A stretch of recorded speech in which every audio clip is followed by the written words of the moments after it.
पत्रिकाओं में प्रकाशित हुए हैं। आपको हनुमंत कृपा सम्मान डॉक्टर गिरीन्द्र पाल मेमोरियल इंटरनेशनल अवार्ड।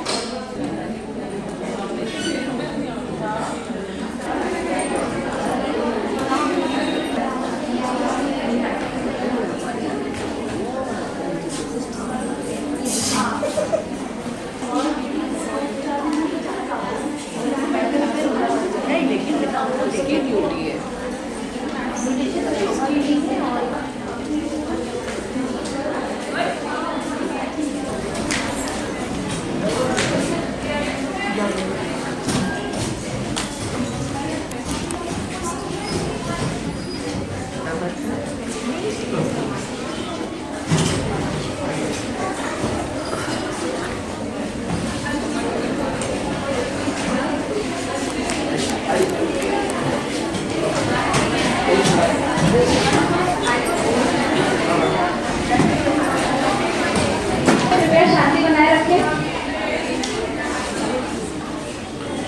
सुप्रभात। नव वर्ष चेतना समिति एवं नव्य कन्या महाविद्यालय के श्रीमान संजय जी, मुख्य अतिथि श्रीमान प्रभात रंजन दीन जी, विशिष्ट अतिथि डॉक्टर गिरीश गुप्ता जी एवं अध्यक्ष हमारे महाविद्यालय की प्राचार्य प्रोफेसर मंजुला उपाध्याय जी हैं। मैं सभागार में आपका हार्दिक स्वागत एवं अभिनंदन करती हूँ।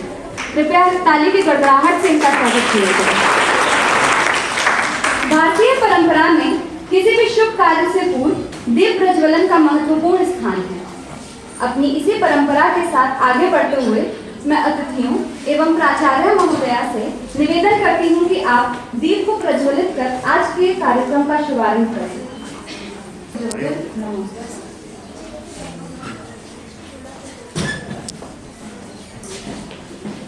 हरिकाले नमो नमः। वेद वेदांत वेदांग विज्ञास्थाने प्रयाय च सरस्वती मां भागे विज्ञे कमलोचने विज्ञानमोस्तुते। ओम ह्रीं सरस्वते नमः। सरस्वती नमो नित्यं हृदयकाले नमो नमः। वेद वेदांत वेदांग विज्ञास्थाने प्रयाय च सरस्वती मां भाग्यवती नमोस्तुते। ये भी तो पानी नहीं छोटी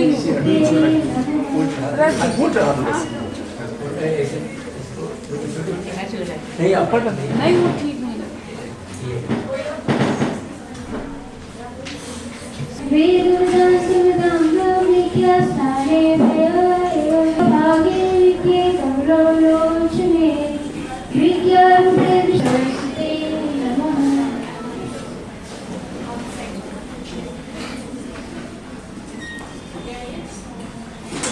रंजन दीन जी, विशिष्ट अतिथि डॉक्टर गिरीश गुप्ता जी,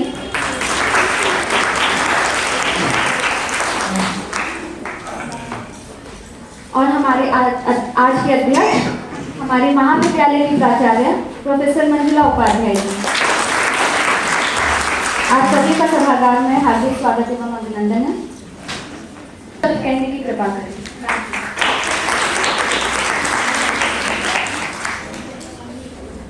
आज का आयोजन नववर्ष चेतना समिति और नव्य कन्या महाविद्यालय के प्रेक्षागृह में अपने मुख्य वक्ता श्रीमान संजय जी, जो कि सरल मितभाषी प्रवाह पे बोलते हैं, और प्रभात रंजन दीन जी, जो अपने लेखन से प्रखर पत्रकार के रूप में जाने जाते हैं, और हमारे नववर्ष चेतना समिति के अध्यक्ष डॉक्टर गिरीश गुप्ता जी, जो कि होम्योपैथी के स्तर पर अपने शोध कार्य के लिए अंतर्राष्ट्रीय हैं ही, साथ में भारतीय संस्कृति के उन्नयन के लिए भी उन्होंने निरंतर कार्य किए हैं। और आज भी विक्रमादित्य के ऊपर बोलने के लिए उन्होंने संगोष्ठी के आयोजन में सहयोग दिया है। मैं आप और अपनी प्राचार्य महाविद्यालय के प्रेक्षागृह में उपस्थित सभी मेरे सहकर्मी का मैं स्वागत करती हूँ, अभिवादन करती हूँ, और अपनी प्रिय छात्राओं को आशीर्वाद देती हूँ कि वो इस ज्वलंत विषय पर बोलने के लिए, सुनने के लिए यहाँ पर उपस्थित हुए हैं। ये ऐसा विषय है जिसको प्रत्येक व्यक्ति अपने व्यवहार में लाता है, किंतु इसके बारे में उसकी जानकारी बहुत कम है। और हम लोग विक्रम संवत का प्रयोग करते हैं। अपने जो त्यौहार मनाते हैं, जनपत्नियाँ बनती हैं, जितने भी अपने संस्कार होते हैं, उत्सव मनाते हैं, वो विक्रम संवत की तिथियों पर आधारित होकर ही बनाते हैं। और प्रत्येक हम जानते हैं प्रत्येक चैत्र वर्ष की प्रतिपदा को नवरात्र के प्रारंभ से हमारा नववर्ष शुरू होता है और उसकी कालगणना लंबे समय तक प्रयोग की गई है। यहाँ तक कि मुगल काल में भी इस कालगणना का प्रयोग किया जाता था। विभिन्न अभिलेखों में, विभिन्न बहीखातों में व्यापारी इसका आज तक प्रयोग करते हैं। बहुत सारे लोग अभी तक इसका प्रयोग करते हैं, लेकिन छात्रों को या जनमानस को इसकी पूरी जानकारी नहीं है। हम लोग प्रयास करते हैं कि इसकी पूरी जानकारी आपको प्राप्त हो। और विक्रम संवत का संस्थापक जिसने कि इस संवत का प्रचार किया, लोगों ने उसकी कालगणना को माना, उसकी वैज्ञानिकता को माना, किंतु उसे इतिहास के पन्नों में समुचित स्थान नहीं मिला है। इसीलिए संगोष्ठी का आयोजन नववर्ष चेतना समिति समय समय पर करती है और इसके बारे में शोध आलेखों को एकत्रित करती है और प्रकाशित भी करती है। विक्रम संवत क्या है, इसमें कालगणना कैसे की जाती है, नववर्ष क्यों मनाया जाना चाहिए, कब वो कैसे मनाया जाना चाहिए, इसकी पूरी जानकारी ये नव चैतन्य स्मारिका के द्वारा प्रकाशित भी करती है। और ये समय समय पर ये पत्रिकाएं निरंतर प्रकाशित होना जारी है। ये नववर्ष चेतना समिति की बहुत बड़ी उपलब्धि है। इतिहास के पन्नों में विक्रमादित्य हम जानते हैं कि बहुत प्राचीन काल से हमारे न केवल भारत में बल्कि विश्व में एक परंपरा चली आ रही है कि जिसमें जो भी हमारे वर्ष में कोई अच्छा सक्सेसफुल पराक्रमी यशस्वी व्यक्ति होता है, परिवार के अन्य सदस्य अपनी संतानों के नाम उसके ऊपर रखने की परंपरा रखते हैं। ऐसा केवल भारत में ही नहीं है बल्कि विदेश में भी जूलियस सीजर रोमन जो था और उसके बाद नेपोलियन ऐसे राजा हुए हैं। और इसीलिए वेस्टर्न इतिहास में अगर आप देखते हैं तो बहुत सारे राजाओं में आप देखते हैं Philip first, Philip second, Philip third, इस तरह से क्रम चलता है। भारत में भी ये परंपरा थी और हम देखते हैं 6ठी शताब्दी ईसा पूर्व का इतिहास हम लोगों ने प्राचीन भारतीय इतिहास में पहले चैप्टर में पढ़ा। उसमें भी हमने देखा कि कपिल वस्तु के गणराज्य में जब हम अध्ययन करते हैं तो हम देखते हैं कि शाक के जो थे वो इस बात पे गर्व करते थे कि महात्मा बुद्ध उनके वंश से संबंधित हैं। और यही परंपरा हमें विभिन्न परिवारों में दिखाई पड़ती है। इसका परिणाम ये हुआ कि इतिहास में हमें कई विक्रमादित्य मिलते हैं। यहाँ तक कि 14, 15, 16 तक के विक्रमादित्य नाम उपाधिधारी राजाओं के नाम मिलते हैं। हमें उन विभिन्न राजाओं के बीच में इनके विक्रमादित्य जो कि 57 ईसा पूर्व का संवत का संस्थापक था, इसके बारे में विस्तार से जानकारी प्राप्त करने में कभी कभी कठिनाई होती है। तो इसीलिए वो विक्रमादित्य कौन था और उसके बारे में जानना इसलिए आवश्यक है क्योंकि उसने जो किया और जो आदर्श प्रस्तुत किया वास्तव में वो भारतीय संस्कृति का एक आदर्श है। इसको हम देखते हैं। प्रारंभ में विक्रमादित्य अत्यंत प्रसिद्ध दानी, परोपकारी और सर्वांग सदाचारी राजा हुए। स्कंद पुराण के अतिरिक्त अन्य पुराणों में भी बृहद कथा और द्वात्रिशत पुत्तलिका, सिंहासन बत्तीसी, कथा सरित सागर, पुरुष परीक्षा आदि ग्रंथों में इनका चरित्र हमें मिलता है। इवन जो ज्योति का भरण ग्रंथ है, जो ज्योतिष का बहुत प्रामाणिक ग्रंथ माना जाता है और जिसके आधार पर कालिदास की विभिन्न रचनाओं के बारे में हमें जानकारी मिलती है, उसमें भी इनका उल्लेख मिलता है। और कथा सरित सागर में साफ साफ लिखा गया है कि ये राजा गुप्त राजा चंद्रगुप्त विक्रमादित्य से भिन्न था। तो बहुत सारे इतिहासकार इन दोनों को एक ही समझने की कोशिश करते हैं और आपकी इतिहास की किताबों में ऐसा कई जगह लिखा मिलता है, लेकिन ऐसा नहीं है। कथा सरित सागर में स्पष्ट उल्लेख किया गया है कि पाटलिपुत्र से शासन करने वाला गुप्त नरेश और उज्जैनी से शासन करने वाला यह विक्रमादित्य दोनों भिन्न नरेश थे। तो इनको एक नहीं माना जाना चाहिए। ठीक है।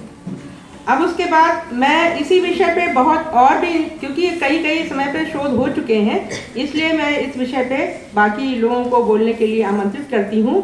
और स्वागत करने के लिए और उनका सम्मान करने के लिए के क्रम में सबसे पहले हम लोग अपने मुख्य वक्ता श्रीमान संजय जी का सम्मान करेंगे। इसके लिए मैं नेहा कुमारी को बुलाती हूँ। यशस्वी प्राचार्य प्रोफेसर मंजुला उपाध्याय जी से निवेदन करती हूँ कि आप शॉल एवं पौधा भेंट करके मुख्य रंजन दीन जी हैं। मैं प्रोफेसर संगीता शुक्ला मैम, विभाग अध्यक्ष, प्राचीन भारतीय इतिहास एवं पुरातत्व विभाग, नवयुग कन्या महाविद्यालय लखनऊ से एक मैम इधर देखिए मैम। श्री प्रबंध सत्य एक्सप्रेस पत्र लखनऊ के रेजिडेंट एडिटर पुरस्कारों से भी सम्मानित किया गया, जिनमें से कुछ इस एक प्रकार मैम ठीक ठीक Mother Teresa excellence award meet international का लक्ष्य भारतीय नववर्ष की उत्सव के लिए समाज में उत्प्रेरक के रूप में कार्य करना। एक मिनट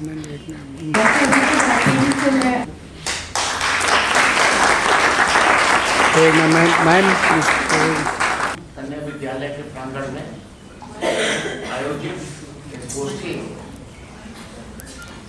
जो कि नववर्ष चेतना समिति और आपके स्कूल के माध्यम से यहाँ प्रस्तावित थी और आज हो रही है, जो कि वो खुद चलते फिरते इतिहास है। जब आप उनको सुनेंगे तो आपको लगेगा मैंने गलत नहीं कहा।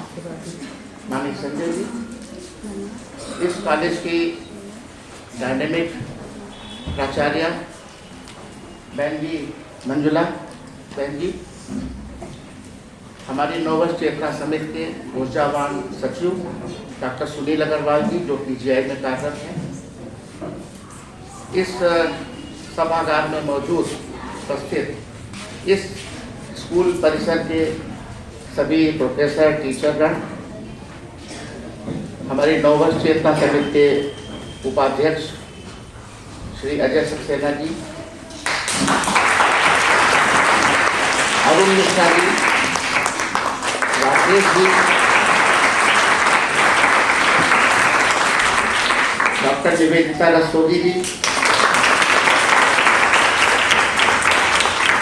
और हमारी समिति के ट्रेजरर माननीय ओम प्रकाश पांडे जी और सबसे यंग युवा जो हमारे साथ जुड़े हैं दीपक जी, और इस सभागार में किसी को मैं पहचान रहा था, सुकन्या जी जो कि साइकोलॉजिस्ट है, वो हमारे साथ काम करते थे। और प्यारे बच्चों, मुझे 10 मिनट दिया गया है, मैं 9 मिनट के बाद समाप्त करूँगा, क्योंकि जहाँ इतने धुरंधर विद्वान संजय जी और प्रभात रंजन जी बैठे हों, वहाँ मुझे बोलने का बहुत ज़्यादा औचित्य नहीं। वैसे मैं चिकित्सक हूँ, मैं सुनता जाता हूँ, बोलता हूँ। हमको सुनना पड़ता है मरीजों का दुखड़ा और कम शब्दों में बोल के और प्रिस्क्रिप्शन देना पड़ता है। मैं इतना बताना चाहूँगा बच्चों के लिए, सभी गणमान्य व्यक्ति यहाँ बैठे हुए हैं, कि 2 उद्देश्य से नववर्ष चेतना समिति बनाई गई थी। 2009 की बात है, हमारे राष्ट्रीय स्वयंसेवक संघ की प्रेरणा से एक माननीय अमरनाथ जी थे, उन्होंने, उनके मन में आया कि हम लोग ये नववर्ष जो मना रहे हैं, 31 दिसंबर की रात को 12 बजे हंगामा होता है, क्या क्या होता है, कोई चीज़ छिपी नहीं मीडिया के ज़माने में, तो ये हमारा नववर्ष नहीं है। आप उनके बात मन में आई है, उन्होंने डॉक्टर सुनील जी से और कुछ लोगों से बातचीत किया और इन्होंने लखनऊ के महापौर, जाने माने सर्जन डॉक्टर SC राय, आपने नाम सुना होगा, उनसे संपर्क किया। डॉक्टर राय, आप सोचिए, किंग जॉर्ज मेडिकल कॉलेज से वो डॉक्टर सर्जन, बलरामपुर हॉस्पिटल के डायरेक्टर, और उनको जो जानता है वैसे 1 लाख में 1 नग ऐसे मिलते हैं जो उनको जानता है। जो नहीं जानता मैं बच्चों को बताना चाहता हूँ। उनसे इन लोगों ने संपर्क किया तो उनके मन में आया कि एक समिति बनाई जाए जिसका एक सूत्रीय कार्यक्रम रहेगा कि भारतीय नववर्ष को प्रमोट करना, इसके बारे में बच्चों को बताना, क्योंकि हमारी जनरेशन तक तो मालूम है, आगे जो पीढ़ी है उसको इसके बारे में नहीं मालूम। उन्होंने नववर्ष चेतना समिति का गठन किया और उसमें बहुत लोगों को जोड़ा। और देखिए, समाज के, मैं डॉक्टर हूँ, उन्होंने मुझे बुलाया और कोई जिम्मेदारी दे दिया। सुनील जी PGI में हैं, अजय सक्सेना जी तो बाद में जुड़े, ये इंजीनियर हैं, निवेदिता जी आयुर्वेदिक डॉक्टर हैं, ओम प्रकाश पांडे जी एक स्कूल में काम करते थे, डॉक्टर रंजना द्विवेदी प्रोफेसर हैं भातखंडे में, डॉक्टर एक हमारी पुनीता अवस्थी जी हैं, वो ऑल इंडिया रेडियो में काम करती हैं। आप देखिए समाज के विभिन्न अंगों से, विभिन्न वर्गों से उन्होंने छांटा, पुरुष महिलाएं सभी को जोड़ करके समिति बनाई 2009 में। तब से हम लोग लगातार 14-15 साल से भारतीय नववर्ष को लखनऊ में मनाते आ रहे हैं, और धीरे धीरे इसका प्रभाव ये हुआ कि पिछले साल जो मेयर थी संयुक्ता भाटिया, उन्होंने कहा कि जब 2009 में शुरुआत हुई थी लोग पूछते थे ये कौन सा वर्ष है, और पिछले साल उन्होंने बताया कि 32 जगह से उनके पास इनविटेशन आया था जिसमें मेयर को बुलाया गया था कि हम भारतीय नववर्ष मना रहे हैं। 15 साल की उपलब्धि ये है। लखनऊ में चारों तरफ सोशल मीडिया से, मीडिया के माध्यम से लोगों को पता लगने लगा कि हमारा भारतीय नववर्ष क्या है। अब जाते हैं विक्रमादित्य जी के ऊपर। ये किसने शुरुआत किया था? विक्रमी संवत। वो ईसा से 57 साल पहले विक्रमादित्य बहुत बड़े चक्रवर्ती राजा थे, क्योंकि उनको इतिहास में बुला दिया गया। आज का टॉपिक वही है कि इतिहास में विक्रमादित्य, और वास्तव में इतिहास से उनको निकाल दिया गया, उनको रखा ही नहीं गया। इतने ओजस्वी राजा थे कि उनका अगर आपको पता लगे कि कहाँ तक राज्य था, भारत, पाकिस्तान, नेपाल, ईरान, इधर मलेशिया, सिंगापुर, जावा, सुमात्रा, नेपाल, इतना बड़ा राज्य उनका था कि उनकी सीमाएं यूरोप से जाके लगती थी। और बहुत ही मेधावी राजा थे। उनके 9 रत्न थे, उसमें कालिदास जी भी थे, बहुत सारे लोग थे। तो उन्होंने ये विक्रमी संवत शुरू किया और वो चलता रहा यहाँ तक कि जब अंग्रेजों के आने तक, मुगल काल में भी वही कैलेंडर चलता था। लेकिन अंग्रेजों ने, आपको लॉर्ड मैकाले का नाम सुना होगा, क्यों बच्चों सुना आप लोगों ने? लॉर्ड मैकाले थे, उन्होंने 1835 में ब्रिटेन की संसद में एक वक्तव्य दिया, डॉक्यूमेंटेड है। उन्होंने कहा पूरे भारतवर्ष की मैंने परिक्रमा किया, सालों देखा, भारतवर्ष को जीतना, उसकी आत्मा को जीतना असंभव है। तो रानी सब लोग चौंके, ये क्या कह रहे हैं? तो उन्होंने कहा कैसे संभव? उन्होंने कहा संभव तब है जब वहाँ के लोगों को उनकी संस्कृति से काट दिया जाए। आप देखिए, उन्होंने कहा आप हथियार से नहीं लड़ सकते, क्योंकि भारत में मैंने देखा एक गरीब आदमी के पैर करोड़पति आदमी छूता है। वहाँ के जो सन्यासी जिसके पास कुछ नहीं, वो सिले हुए कपड़े भी नहीं पहनता, उसके पैर राजा छूता है। तो जहाँ इतना जबरदस्त सांस्कृतिक लगाव हो, तो उनको कैसे हम जीत सकते हैं? तो उन्होंने प्रोजेक्ट दिया कि आप ठीक है संस्कृति पे हमला करिए। उसने शुरू किया और उसका नतीजा ये है कि सारी चीज़ें जो इंग्लिश, जो अंग्रेज दे रहे हैं वो अच्छी है, यहाँ की चीज़ खराब है। हमारी भाषा खराब है, हमारी संस्कृति खराब है, हमारे कपड़े लत्ते, कुर्ता धोती सदरी, ये सब बेकार है। हीन भावना भर दिया। और भरते भरते 200 साल में क्या हुआ कि सन 47 में जब आज़ाद हुए, तो आज़ाद हम हो गए। बच्चों बैठ गए, प्लीज। तो आज़ाद हुए कैसे? पॉलिटिकल, सांस्कृतिक रूप से आज़ाद कहाँ हुए? 15 अगस्त, कैसे आप सोच सकते कि रात को 15 अगस्त की रात 12 बजे तक हम ब्रिटिश काल में थे और दूसरे दिन सुबह में हिंदुस्तानी हो जाएंगे? ऐसा होने के लिए बहुत तपस्या की जरूरत थी, जो कि नहीं हुई। और भारतवर्ष का राज्य जो चाबी है वो ऐसे लोगों को हाथ में चली गई जिनको कि हम एक शॉर्ट में अगर हमसे कोई पूछे तो वो काले अंग्रेज थे। सफ़ेद अंग्रेज गए, काले अंग्रेजों को चाबी दे गए। हमारे परिवर्तन, किसी भी चीज़ में परिवर्तन नहीं हुआ, न शिक्षा में हुआ, न चिकित्सा में हुआ, न वेशभूषा में हुआ, न भाषा में हुआ। एक भावना ये भर गई, जिसको हिंदी आती है अंग्रेजी नहीं आती वो अनपढ़। आप देखिए समाज में, आप अपने माता पिता पर नज़र डालिए, बाबा दादी पर नज़र डालिए, क्या वो असफल थे ज़िंदगी में? आप बच्चों से पूछता हूँ, उनको अंग्रेजी नहीं आती थी, यूनिवर्सिटी में नहीं पढ़ा, डॉक्टरी नहीं पढ़ा, इंजीनियर, क्या अच्छे लोग नहीं थे वो? जो कुर्ता धोती सदरी पहनते हैं वो अच्छे लोग नहीं थे। लेकिन ये भावना भर दी गई, उसमें हम लोग सभी सफर हैं।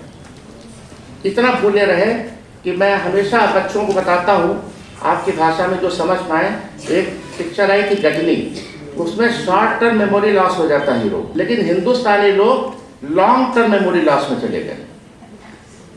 75 साल भूल गए हम क्या हैं। अंग्रेज बनने की कोशिश की गई, क्या हम अंग्रेज बन पाए?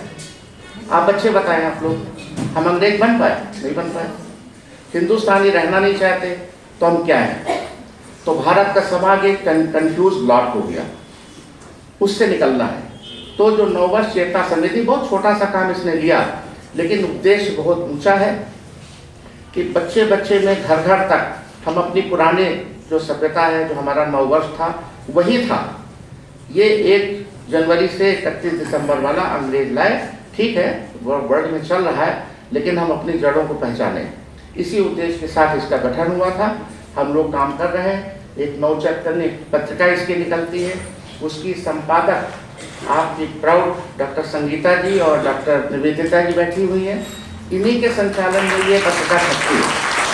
मैंने प्रिंसिपल साहब को लास्ट ईयर की 9 पत्रिकाएं जो हर साल निकलती थी, वो आपको मैं गिफ्ट करूंगा और आपसे आग्रह करूंगा करबद्ध कि वो लाइब्रेरी में रखवाएं, और बच्चों से कहूँगा वो नवचैतन्य पत्रिकाओं को आप जरूर पढ़ें। दूसरी एक किताब विक्रमादित्य जी के ऊपर हम लोगों ने प्रकाशित किया है, डॉक्टर निवेदिता रस्तोगी उसकी एडिटर थी। हम लोगों ने लखनऊ विश्वविद्यालय में मैडम 4-5 साल पहले एक दिन का सेमिनार किया विक्रमादित्य के ऊपर।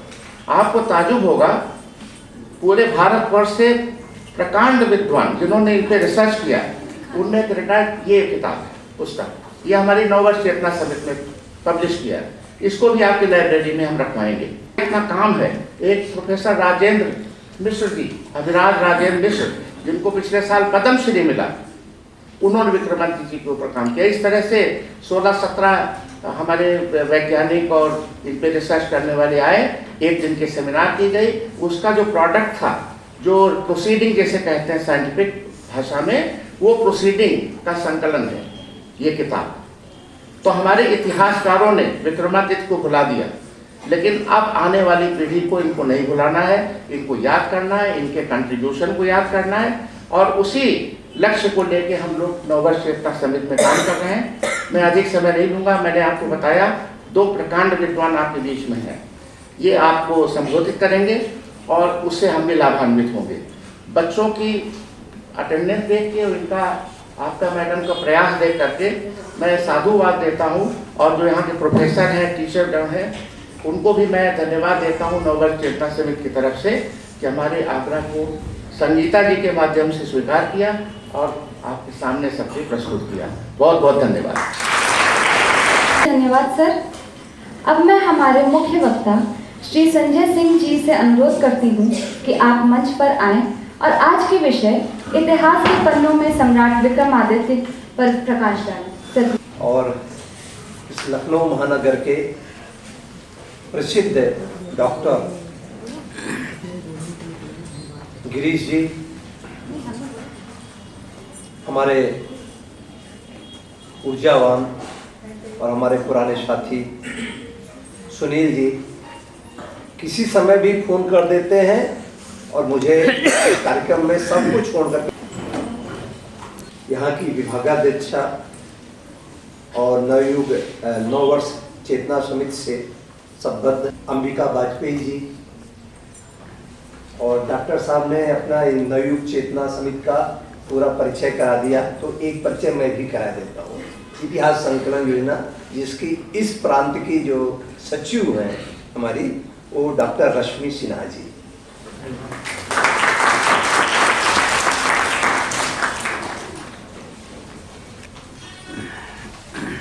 एक दो विषय जो बार बार यहाँ पर काफी लोग इतिहास से जुड़े हुए हैं, इतिहास के विद्यार्थी भी हैं, लेकिन कुछ लोग ऐसे हैं जो इतिहास के विद्यार्थी नहीं हैं। उनमें से एक मैं हूँ। डॉक्टर साहब भी हैं, यहाँ की प्राचार्य भी हैं, और भी कुछ हैं। लेकिन इतिहास के कार्यक्रम में क्यों आए? मैं तो गणित का आदमी था, तो गणित की एक अलग दुनिया है। तो मैं इतिहास क्यों मैं जूझ रहा हूँ, इतिहास क्यों पढ़ रहा हूँ, क्यों पढ़ा रहा हूँ? क्योंकि मैं एक विद्यार्थी, एक अध्यापक, एक संघ का प्रचारक, इसके बाद भी ये तो मेरा परिचय है, लेकिन एक परिचय मेरा है कि मैं भारत मां का पुत्र हूं।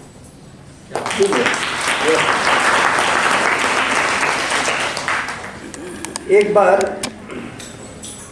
टॉलस्टॉय जो रूस का प्रसिद्ध साहित्यकार था, उसने पुस्तक लिखी है वार एंड पीस। तो वार पीस उस पुस्तक में आप पढ़ेंगे तो बहुत अच्छा लगेगा। वार एंड पीस को अगर जो पढ़ना चाहे, अच्छी पुस्तक है।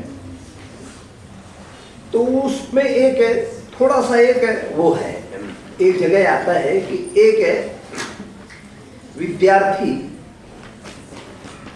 जो है वो आकर के टॉलस्टॉय से मिलता है और उससे इच्छा व्यक्त करता है कि मैं प्रसिद्ध कवि होना चाहता हूँ, रशियन कवि होना चाहता हूँ, मैं क्या करूँ?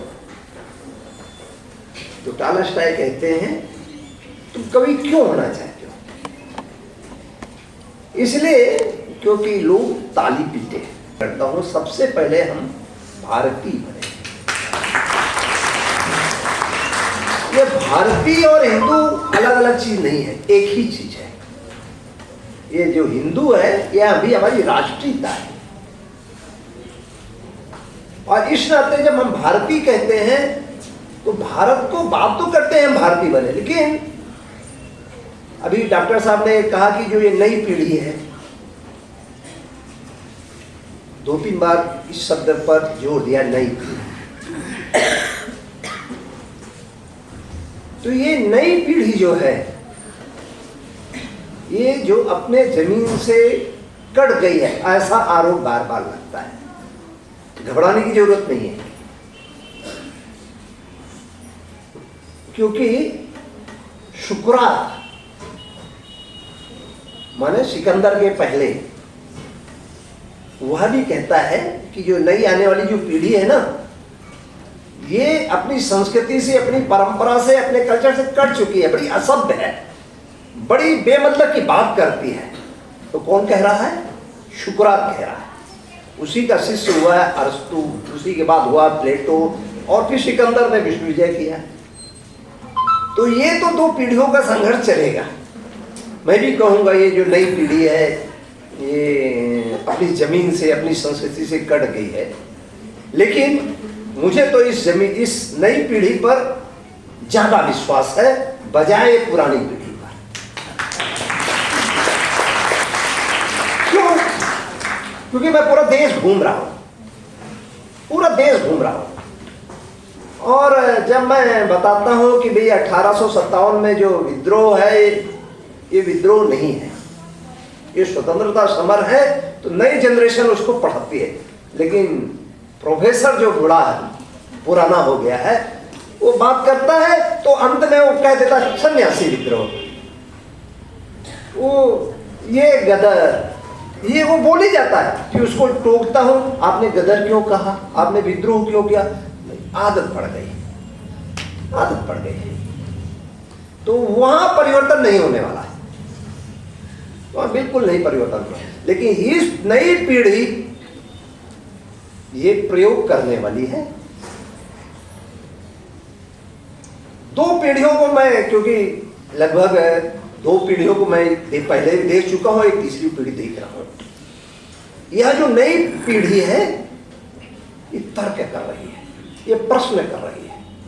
इसके पहले वाली पीढ़ी इमोशनल थी। राम जन्मभूमि के समय की जो पीढ़ी प्राप्त थी वो बहुत इमोशनल थी, लेकिन ये पीढ़ी प्रश्न कर रही है, ये तर्क कर रही है।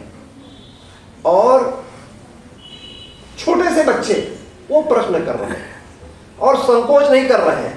बहुत बड़े आप विद्वान होंगे, लेकिन वो खट से बोल देती नहीं, ऐसा नहीं, ऐसा है, हमने गूगल में देखा है, ठीक है। गूगल सही है कि गलत है वो विषय नहीं है, लेकिन वो तत्काल जवाब देती है। इसलिए मुझे इस पीढ़ी पर बहुत विश्वास है, ये पीढ़ी परिवर्तन करेगी। और जो अंग्रेजों ने अभी तक हमारे दिमाग में गलत सलत चीजें तथ्य भर दिए हैं, इसको उखाड़ करके फेंक देगी। ये इस पीढ़ी पर मुझे विश्वास है। इसलिए मैं इस पीढ़ी के साथ ये नहीं कहता हूं कि मैं इस पीढ़ी को कोई बहुत बताने वाला हूं। हाँ, जो मेरे पास जानकारियां हैं, जो मेरे पास तथ्य हैं, मैं कोशिश करूंगा इसको ट्रांसफर कर दूंगा। बस कोशिश है मेरी पीढ़ी की कि मैं इन तथ्यों को, जो मेरे पास जानकारी है, धीमे धीमे उसको, क्योंकि वो सत्य तक पहुंचेगी। और सत्य तो यही है कि विक्रमादित्य ऐतिहासिक था। हाँ, आज नहीं पढ़ाया जा रहा, उसके बहुत सारे कारण हैं। क्योंकि अंग्रेजों ने, डॉक्टर साहब भी चर्चा भी कर रहे थे, अंग्रेजों ने को यहां पर उपनिवेश स्थापित करना था, यहां पर शासन स्थापित करना था। और इसलिए उन्होंने योजनाबद्ध ढंग से हमारे सामने जो इतिहास परोसा है, उसमें जानबूझ करके गलत तथ्यों को भरा है। मतलब 1922 में जो खुदाई हुई मोहनजोदड़ो की, तो जिस व्यक्ति ने खोजने वाला था, खोदाई कर रहा था, उसने दूसरे तथ्य निकाले 1920 में, और 1921 और 22 में तुरंत उसको उस जगह पर से हटा दिया गया। बनर्जी था, उसको हटा दिया गया और उसकी जगह कनिंघम आ गए, और कनिंघम ने रिपोर्ट ही बदल दी। वो 700 BC तक आ गया। मोहन खुदाई हुई हड़प्पा में, 700 BC तक आ गए। उस समय वो 2500 निकाल रहे थे, बनर्जी 2500 निकाल रहे थे, ये आ गए 700। वो साफ साफ कह रहे थे वो वैदिक सभ्यता है, ये बदल दिए। क्यों? क्योंकि उनको मालूम था कि सत्य नहीं आने देना है। तो इसलिए वो योजनाबद्ध ढंग से उपनिवेशवादी तथ्य आपके सामने आपको पढ़ाना था कि, क्योंकि बाइबल में लिखा है कि जो सृष्टि की उत्पत्ति है वो 4004 BC में हुई है, माने आज से 6000 वर्ष पहले लगभग। तो इसलिए पूरे इतिहास को उनको 6000 वर्ष में ही पूरा करना है। लेकिन भारत के जब इतिहास पर जानते हैं तो यहाँ का इतिहास तो बहुत लंबाई तक जा रहा है, क्योंकि बहुत ऊंचाई है, और उसके सारे तथ्य देर सवेर आएंगे ही। आपको कहां से पढ़ाया जाता है? तो आपको पढ़ाया जाता है सिकंदर का आक्रमण। लेकिन उसके पहले जो सीरिया है, जिसको असीरिया साम्राज्य कहते थे, उस असीरिया साम्राज्य को यहाँ के चौहानों ने ध्वंस किया, ये आपको नहीं बताया है। असीरिया साम्राज्य जो आजकल सीरिया जिसको आज कहते हैं, सीरिया, वहाँ असीरिया हमारे किंवदंतियों में असुर की बातचीत आती है, वो असुर, ये असुर क्या है? असीरिया साम्राज्य है। इस असीरिया साम्राज्य को यहाँ के चौहानों ने ध्वंस किया, नष्ट किया। लगभग 150 वर्षों तक, 150-200 वर्षों तक संघर्ष चला, वो पता था, लेकिन वो कहीं नहीं बताया गया, वो नहीं चर्चा होती। ईरान ने भी आक्रमण किया है, वो भी परास्त हुआ है, वो नहीं बताया गया। तो इसलिए हम सत्य क्या है, इसको योजनाबद्ध ढंग से कैसे साफ किया जाए। एक इतिहास में सेंड्रोकोटस प्रॉब्लम है, मैं कुछ चीजें बता देता हूं क्योंकि आपके कंफ्यूजन बाद में बताने में सुविधा हो जाएगी। सेंड्रोकोटस प्रॉब्लम कही जाती है, इतिहास के जो लोग हैं वो जानते हैं। सेंड्रोकोटस माने चंद्रगुप्त मौर्य, इसी को सेंड्रोकोटस कहा जाता है। तो जबरदस्ती ग्रीक जो इतिहासकार थे, उन्होंने अपने ग्रीक में से एक सेंड्रोकोटस शब्द निकाला और वो कहा उसी की लड़ाई सेल्यूकस से हुई थी। लेकिन सेंड्रोकोटस के बाद लगातार जो उसके उत्तराधिकारी हैं सब कोटस चले आ रहे हैं। लेकिन चंद्रगुप्त मौर्य के बाद उसका बेटा क्या है? बिंदुसार। उसके बाद क्या है? अशोक है। नाम मिलते हैं क्या? नहीं मिलते। तो निश्चित रूप से जो उसके हिसाब से जो शासक है वो कौन है? वो नहीं है। हम सब जानते हैं अभी जितनी खुदाइयां हो रही हैं देश में जो भी खुदाइयाँ हो रही हैं सब एक मोटा मोटा बता रहे हैं कि 1100 BC से लेकर के 1500 BC के बीच में बाढ़ बहुत आई थी 400 वर्षों में, क्योंकि वो सारे जो पुरातात्विक चीजें वो आ रही इस पीरियड के वो गड़बड़ हो रहे हैं। उसके बाद के मिले बीच में गायब हो जा रहे हैं। उसमें लगता है कि इस पीरियड में जल भाव बहुत ज्यादा था, एक 400-500 वर्षों का पीरियड आता है 1100 से लेकर के 1500 BC के बीच में। तो उसी समय ऐसा लगता है कि ये जो हस्तिनापुर जिसको कहते हैं, हस्तिनापुर नष्ट हो गया था बाढ़ में, और फिर वो लोग आकर के कौशाम्बी में नया राज्य बना करके रहने लगे थे, जिसको हम पांडव कहते हैं। हमारे महाभारत में उसको पांडव कहते हैं। पांडव की एक सीरीज है जो दिल्ली और हस्तिनापुर के बीच में शासन कर रही है, लेकिन वो बाद में कौशाम्बी में जाकर के सेटल कर गए। तो उसी में एक परंपरा आती है चंद्रगुप्ती, कौशाम्बी राजवंश एक जो है यहाँ कौशाम्बी फतेहपुर के पास है कौशाम्बी, वो एक पूरी सीरीज है। तो ऐसा लग रहा है कि सेल्यूकस की जिससे संघर्ष हुआ था वो एक कौशाम्बी का एक राजवंश है जिससे संघर्ष हुआ। तो ये प्रॉब्लम है इतिहास में। तो वो जैसे ही साल होगी तो बहुत कुछ निकलेगा। दूसरा जैसा है date of Buddha, date of जो है शंकराचार्य। तो हमारे जितने शंकराचार्यों की जो पीठें हैं उनमें से 3 पीठें ऐसी हैं जिसमें शंकराचार्य लगभग 2600-2500 वर्ष ऐसे जा रहे हैं। लेकिन हमें जो पढ़ाया जा रहा है वो 8वीं शताब्दी में शंकराचार्य जन्मे। वहाँ शंकराचार्य जो पढ़ाए जा रहे हैं उनका नाम है चंद्रशेखर शंकराचार्य। हम आज भी वर्तमान में शंकराचार्य उनको हैं, उनको सब लोग शंकराचार्य ही कहते हैं। लेकिन आज शंकराचार्य और शंकराचार्य में अंतर है, इसको उन्होंने क्लियर नहीं कर पाए। तो क्योंकि जिन्होंने हमारा इतिहास लिखा है वो भारत की किसी भाषाओं के जानकार नहीं थे, भारत की किसी भी भाषा के जानकार नहीं थे, और भारत कभी आए भी नहीं। उन लोगों ने भारत का इतिहास लिखा है। तो उसके पीछे, उनके इतिहास लिखने के पीछे एक ही धारणा थी, यहाँ के संस्कृत को जबरदस्ती तोड़ फोड़ किया जाए, उनके सिस्टम को इधर से उधर गड़बड़ाया जाए। और इसलिए उस इतिहास को तोड़ने के एक षड्यंत्र हुआ जिसको हम परोस रहे हैं, जिसको हम पढ़ रहे हैं। 1910 के बाद इतिहास की 4 धाराएं प्रारंभ होती हैं। पंडित भगवत दत्त का नाम हम लोगों ने सुना होगा। पंडित भगवत दत्त आर्य समाजी थे, तो एक आर्य समाजियों की धारा है। 1967 में उनकी मृत्यु हुई है। तो उन्होंने वेद से लेकर के एक आर्य समाजी धारा, उनमें बहुत कुछ लिखा है,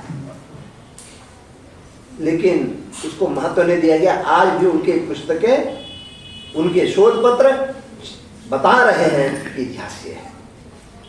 कन्हैयालाल माणिकलाल मुंशी के साथ एक पूरी सीरीज है सांस्कृतिक विषय को लेकर के, सनातनी पक्ष लेकर के, वो लिखने वालों की है। थोड़ा थोड़ा अंतर है, लेकिन ऐतिहासिक तथ्य लगभग दोनों के एक ही हैं।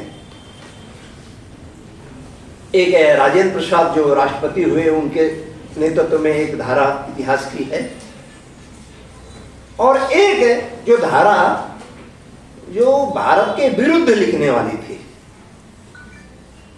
वो कम्युनिस्ट से प्रभावित धारा थी।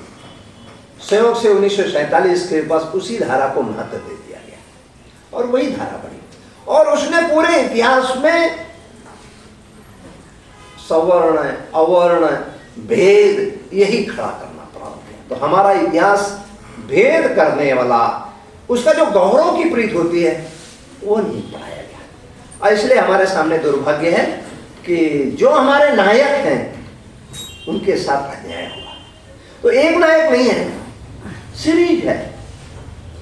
और इसलिए इस नई पीढ़ी के सामने एक चैलेंज है कि इन नायकों को हमको खोज करके लाना पड़ेगा। एविडेंस नष्ट किए गए हैं, जो वंशावलियां हैं वो लगभग नष्ट की गई हैं।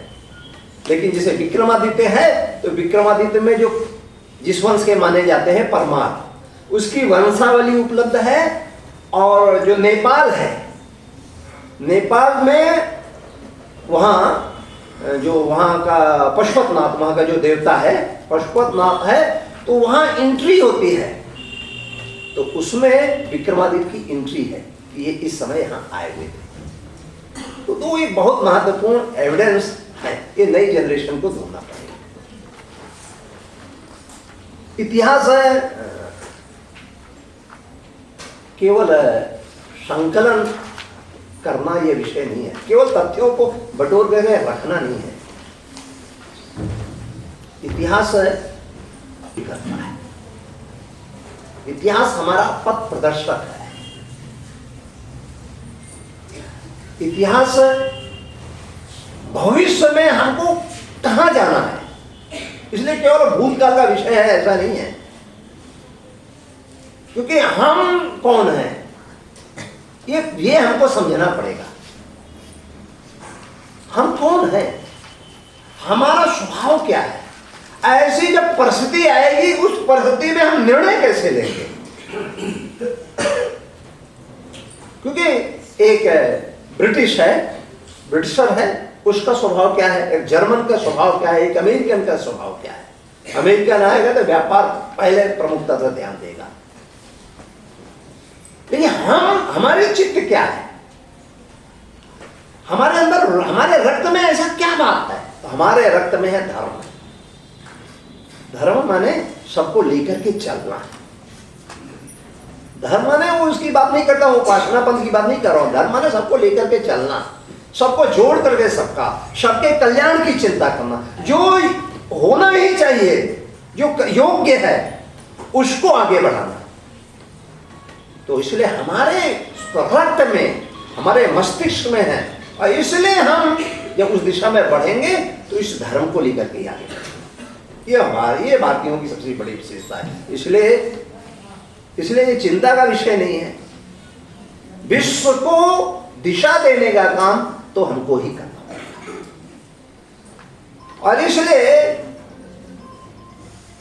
हम सब इस इतिहास के दृष्टिकोण से अध्ययन करने वाले, भविष्य में क्या है, होने वाला है, उसके दृष्टिकोण से भी इतिहास को जानना जरूरी है। इसलिए सभी को, मैं गणित का हूं इसलिए इतिहास नहीं है, मुझे भी इतिहास जानना है कि जो भविष्य में भारत कैसा होगा, उसके लिए कौन, उस संकट में कौन हमारा मित्र है, कौन हमारा शत्रु है, इसको हमको समझना पड़ेगा। चीन का स्वभाव क्या है, जिसको असीरिया साम्राज्य कहते हैं, उसका स्वभाव क्या है।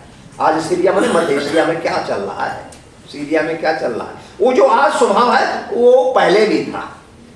शक है, यूक्रेन, वो शक कैसे थे, आज क्या कर रहे हैं, आज भी तो वही कर रहे हैं। तो जो उस समय जो पीरियड था, हुण का जो स्वभाव था वो आज भी वही स्वभाव है। शक का स्वभाव क्या है, आज भी वही है। कुषाण क्या है, वही है। और इस समय विश्व रंगमंच में सबकी क्या क्या परिस्थिति होगी, उसका स्वभाव क्या है, उसके आधार पर यदि भारत को बढ़ना है तो हमको इन सबके स्वभाव को समझना पड़ेगा। इसलिए इतिहास भविष्य की दिशा है, भविष्य का नेत्र है, भविष्य की आंखें हैं, भविष्य की आंखें इतिहास है। इसलिए इतिहास होता है। विक्रमादित्य इसलिए नहीं, विक्रमादित्य इसलिए पढ़ना है कि उन्होंने उस समय क्या क्या काम किए थे, क्या क्या आविष्कार किए थे, क्या क्या काम किए थे। दूसरा है, उस समय भिन्न भिन्न परिस्थितियों में क्या क्या काम किया था, इसलिए इतिहास को हमको समझना पड़ेगा। बीएचयू काशी हिंदू विश्वविद्यालय के एक प्रोफेसर हुए हैं जायसवाल, बहुत प्रसिद्ध इतिहासकार हैं। उन्होंने विक्रमादित्य को ऐतिहासिक माना है। दो एविडेंस साहित्यिक बहुत अच्छे हैं। एक है गाथा सप्तशती। गाथा सप्तशती में एक श्लोक है, उस श्लोक में कहा, प्राकृत भाषा में यह पैशाची ने लिखी है, उसमें उन्होंने विक्रमादित्य के विषय में डिटेल में लिखा है, और गुणाढ़ और हाल के समकालीन है, माने दूसरी शताब्दी में। विक्रमादित्य की उपाधि को कम से कम, और वातापी और कल्याणी में 3 विक्रमादित्य हुए, माने केवल चालुक्यों में 8 विक्रमादित्य। कलुचुरी साम्राज्य हुआ है, कलचुरियों में गांगे, गांगे इसलिए बहुत आवश्यक है हम लोगों के लिए जानना है कि गांगे जो है वो काशी, प्रयाग और ये उस समय का भविष्य का जो उस समय का जो लखनऊ था, मतलब उन्नाव में वो बक्सर की देवी हैं वहाँ स्थापित है, उसको स्थापना में गांगे कलचुरी का नाम आता है। माने ये बेल्ट पर गांगे कलचुरी आया है, उसको भी विक्रमादित्य कहा जाता है। तो एक विक्रमादित्य। गुप्त वंश में दो तो बहुत स्पष्ट प्रमाण है, चंद्रगुप्त विक्रमादित्य और स्कंदगुप्त विक्रमादित्य। ये दो तो अपने नाम के आसे, दो और उनके वंश में कहे जाते हैं, पूरे नाम नहीं है, क्रमादित्य और बुधादित्य। इनको भी कुछ लोग कहते हैं लेकिन उसमें स्पष्ट नहीं है। तो इस प्रकार से यह 8 विक्रमादित्य हो, इसका और गुप्तों में 2 और गांगे ये 3, तो 3 और जो वर्तमान विक्रमादित्य हैं ये 4, 8 4 12 विक्रमादित्य हो गए, हेमचंद विक्रमादित्य हो गए। शेष विक्रमादित्यों पर बहस है, उनमें से कौन हो सकते हैं कौन नहीं होते, वो ये इतिहास में जब हम झांकेंगे उस पर एक एक पर रिसर्च करेंगे तो हमको बहुत सारे मिलेंगे। एक कश्मीर में 2 शासक हैं जिन पर एक बहस है। एक कालिदास का नाम हम सब जानते हैं, उनके विक्रमादित्य के नवरत्नों में भी है, वो चंद्रगुप्त विक्रमादित्य के समय भी कालिदास वो बहस है। एक जो सबसे ज्यादा बहस है कि ये मानते हैं वो जो विक्रमादित्य है वो चंद्रगुप्त विक्रमादित्य है।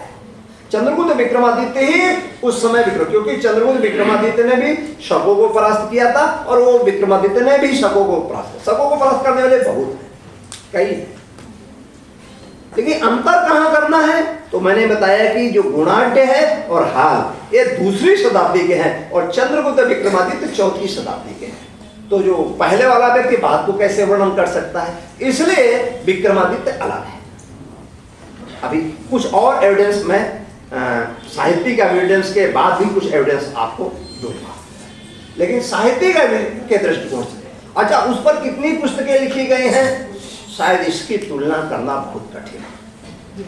मैं एक केवल उदाहरण देता हूं, मेरे पास जो सूची मैंने एक बार बनाने की कोशिश की थी, 962 दिगंबर जैनों की पुस्तकें, केवल दिगंबर जैनों की 962 मैंने बनाए थे, उसके बाद मैंने बनाना छोड़ दिया। इतना प्रचुर साहित्य विक्रमादित्य पर है तो उसको आप पढ़ते जाएंगे आप पढ़ ही नहीं पाएंगे। और अरबी साहित्य में भी है, अरबी में भी एक पुस्तक लिखी है, उसमें भी विक्रमादित्य का वर्णन है। बहुत सारी भाषाओं में विक्रमादित्य है। तो साहित्यिक अभिलेख की आप बात मत करिए कि साहित्यिक अभिलेख में कहां कहां है, बहुत भरा पड़ा है।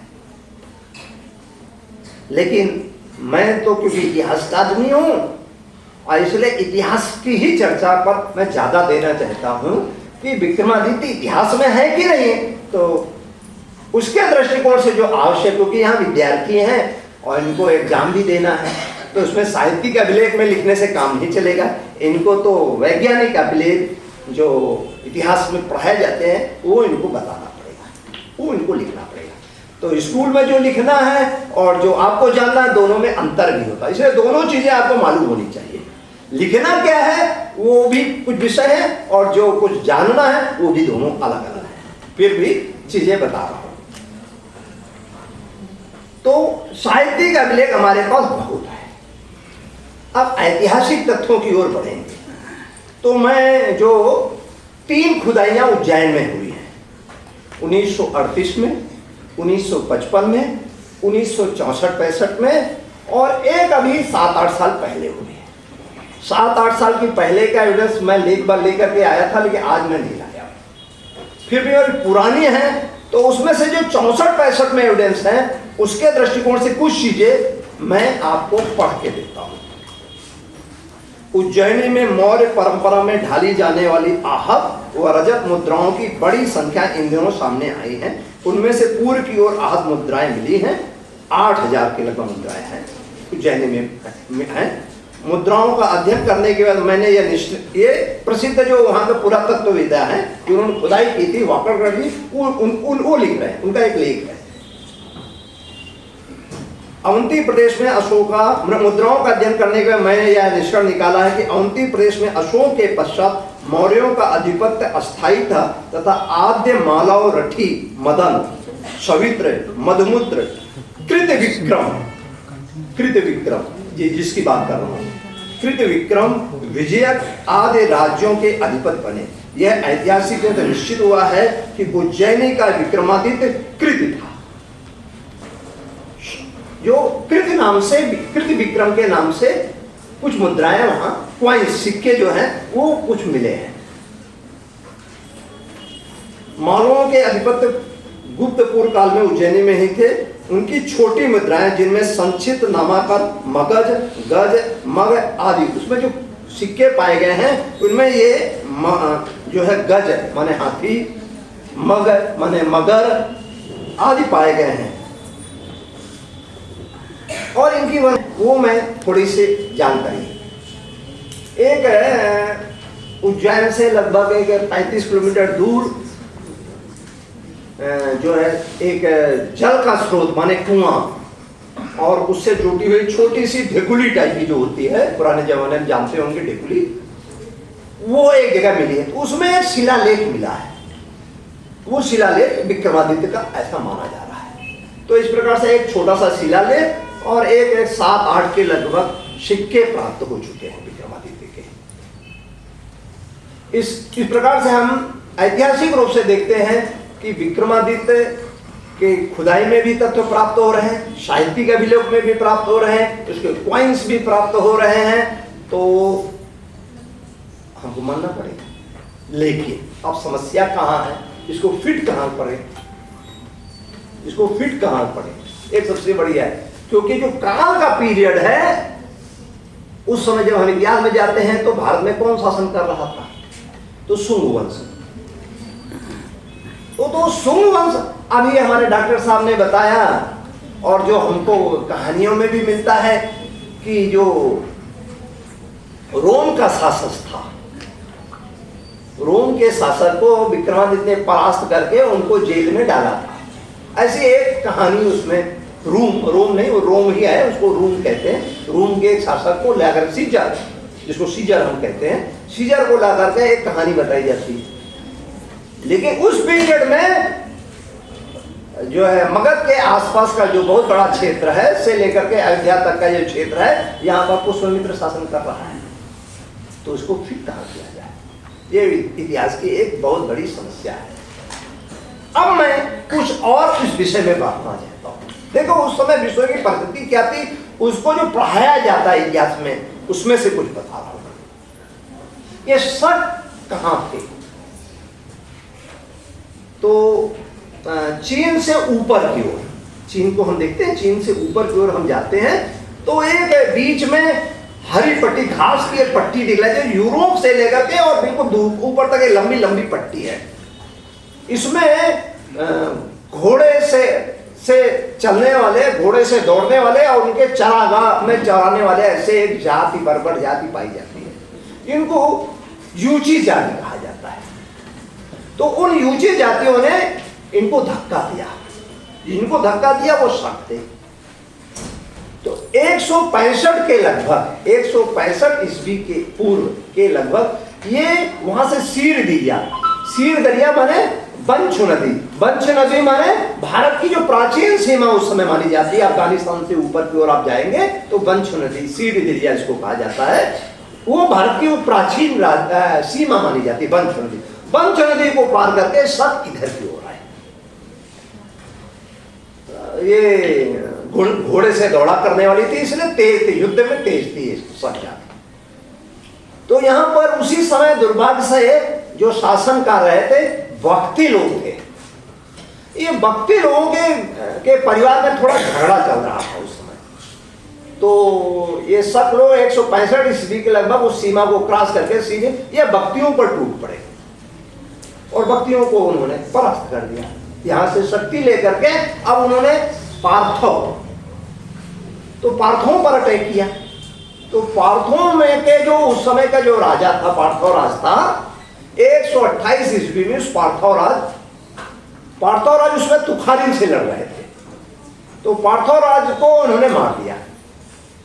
तो उसके बाद उसका जो बेटा हुआ अम्लान, पार्थोराज अम्लान हुआ, उस अम्लान को भी 123 ईस्वी में शकों ने मार दिया। इसके बाद ये पीरियड आज जो पढ़ाया जाता है वो पीरियड मैं बता रहा हूँ 123 ईस्वी के लगभग। उसके बाद मध्यदास सेकंड उसका उत्तराधिकारी हुआ है। उसका जो पीरियड है वो 123 बीसी से लेकर के 88 बीसी है। इन लोगों उम्रदार ने इन शकों को बुरी तरह से मारा।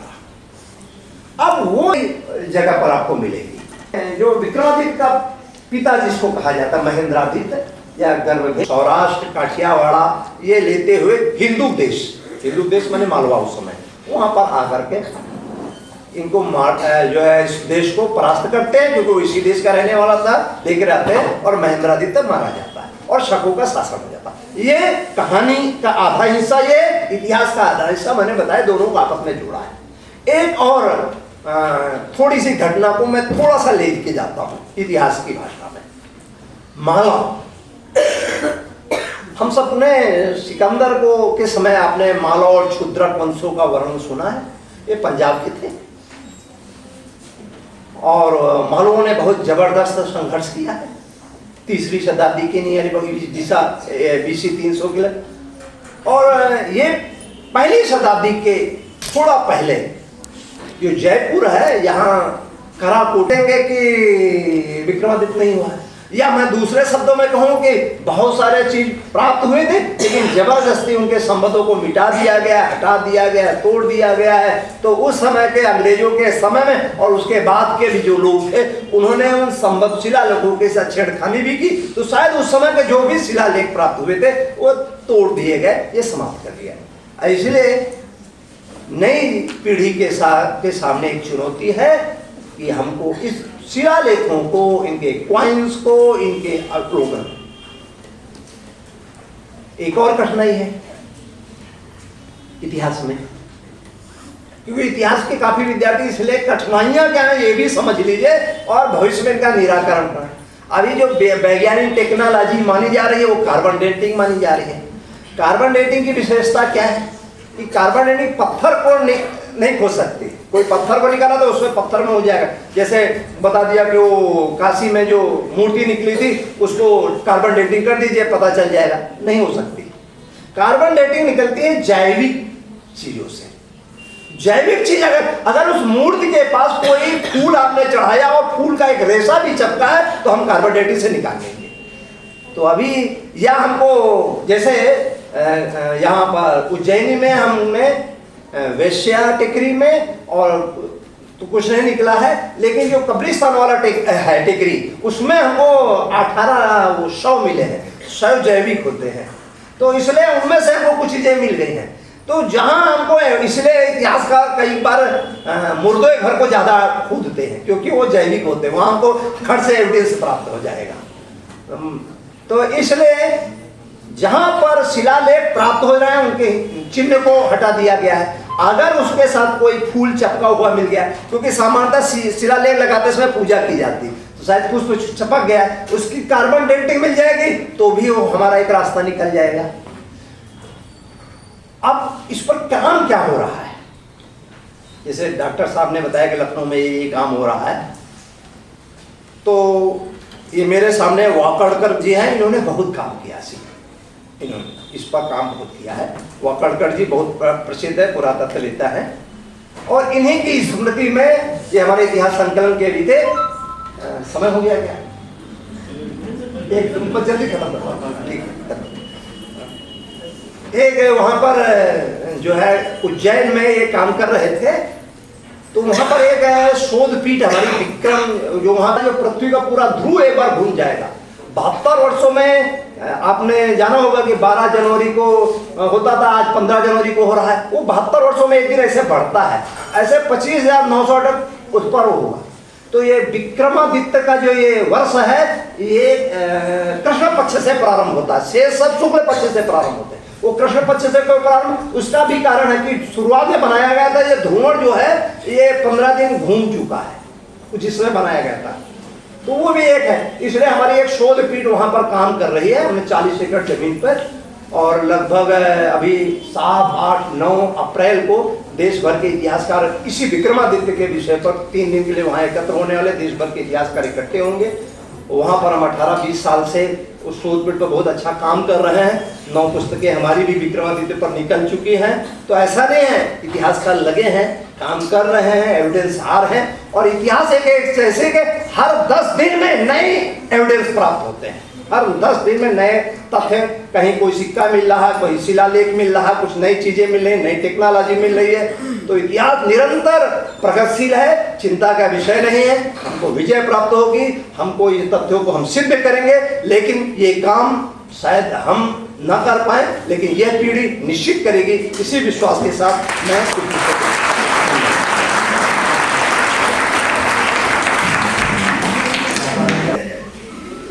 है ना। तो मैं आप लोगों को उस लाइब्रेरी से बाहर निकाल रहा हूं, कुछ स्पेसिफिक बातें आपसे करूंगा जो पत्रकारी नजर से मैं देखता हूं। और जैसा साहब ने कहा, संजय जी ने कहा कि वो इतिहास के छात्र नहीं है, गणित के छात्र हैं, लेकिन जब वो बोल रहे थे तो लग रहा था कि वो पुरातत्व के, इतिहास के और प्राचीन इतिहास के वो बड़े विद्वान हैं। लेकिन मैं वाकई इतिहास का छात्र नहीं रहा हूं। मैं भूगोल पढ़ता था, भूगोल में मैंने एमए किया और उसके बाद पत्रकारिता की विधा में आ गया। तो केवल खबरों, वो पत्रकारों के बारे में कहते भी हैं, jack of all master of none. हम हर जगह अपना एंकर लगा देते हैं, लेकिन मास्टरी कहीं के नहीं होती। लेकिन उस चीजें जो जीवन के अनुभव से हमने पढ़ी हैं, और उस पर मैं बहुत ही विनम्रता पूर्वक किंतु दृढ़ता पूर्वक बोस्ट करता हूं कि वो चीजें जो मैंने पढ़ी हैं, उनसे जो नुक्ते निकलेंगे वो मैं आपके सामने रखूंगा। मैं बूढ़ा हूं, होने वाला हूं या हो चुका हूं, जो मैं बिल्कुल बच्चों के पेस में चलता हूं, बच्चों की स्पीड में चलता हूं। बच्चे कंप्यूटर पे काम करते हैं, वो जितनी भी नई विधाएं हैं, जितनी भी नई भाषाएं हैं कंप्यूटरी, वो मैं जानता हूं और मैं कोशिश करता हूं कि मैं उस पेस में रहूं। तो उम्र का कोई तकाजा नहीं होता। अगर उम्र का तकाजा होता तो हम अमिताभ बच्चन का नाम नहीं लेते, ये तो एक फिल्मी बात हो गई। और अगर उम्र का तकाजा होता और उम्र का एलिनेशन अगर होता तो हम नरेंद्र मोदी का नाम नहीं लेते, है ना। और नरेंद्र मोदी, मैं देखिए, मैं पहले ही कह देता हूं कि मैं एक इंडिपेंडेंट जर्नलिस्ट हूं, बहुत ही मुक्त चिंतन वाला व्यक्ति हूं। मैं किसी भी न संघ से, बीजेपी से, न किसी दल से मेरा कोई दूर दूर तक लेना देना नहीं है। आदरणीय प्राचार्य महोदया मुझको लेकर थोड़ा आशंकित भी थी कि मैं बहुत ही एंटी लिखता हूं अखबार में। तो मैं एंटी फैशन वाला व्यक्ति नहीं हूं, सच लिखता हूं। अगर वो किसी के एंटी चला जाए तो एक अलग बात होती है। तो मैं जो हूं इस नए जनरेशन के सामने मैं ये कहता हूं, जैसे आदरणीय संजय जी ने कहा कि नया जनरेशन जो है, नई पीढ़ी जो है, वो सवाल पूछती है, जी विक्रमादित्य क्यों नहीं है।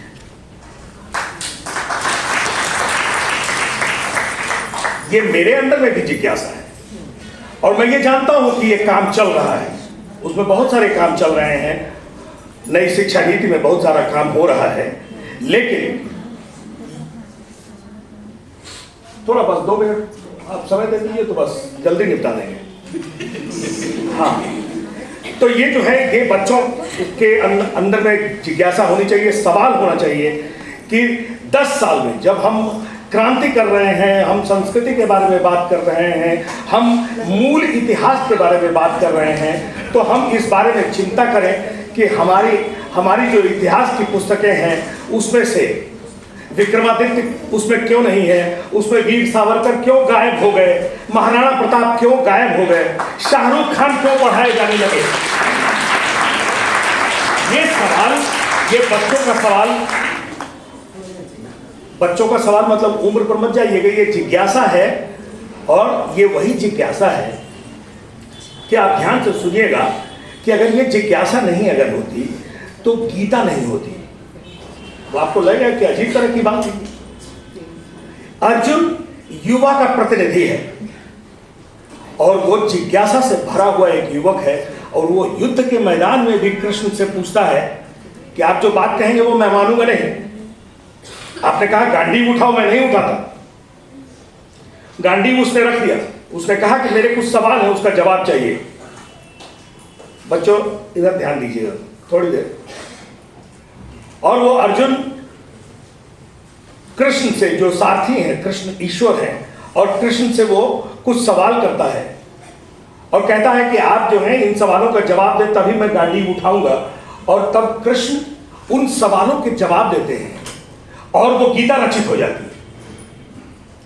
तो मैं अगर युवकों की जिज्ञासा के बारे में अगर उसको सिंबलाइज करता हूं तो ये पाता हूं कि इस तरह की जिज्ञासा अगर होती तो हमारे देश में और भी अर्जुन पैदा हुए होते।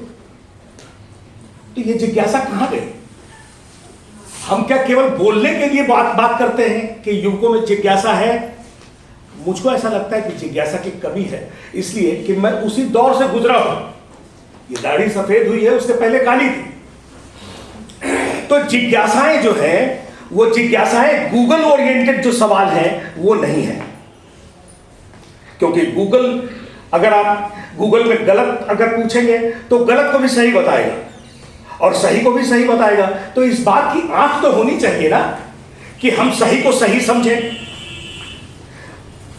मेरा कहने का तात्पर्य यह है कि आप जिज्ञासाओं से भरें, सवाल से भरें और जानकारियों से भरें।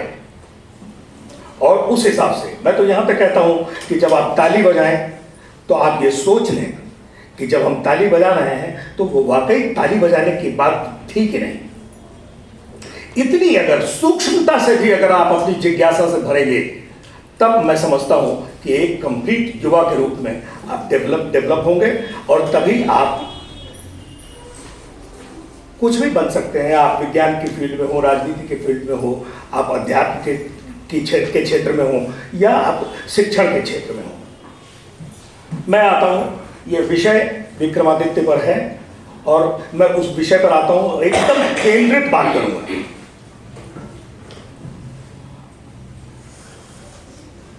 विक्रमादित्य को लेकर बहुत सारे तथ्यों, बहुत सारी तिथियों, बहुत सारी भ्रांतियों में मत पड़ी।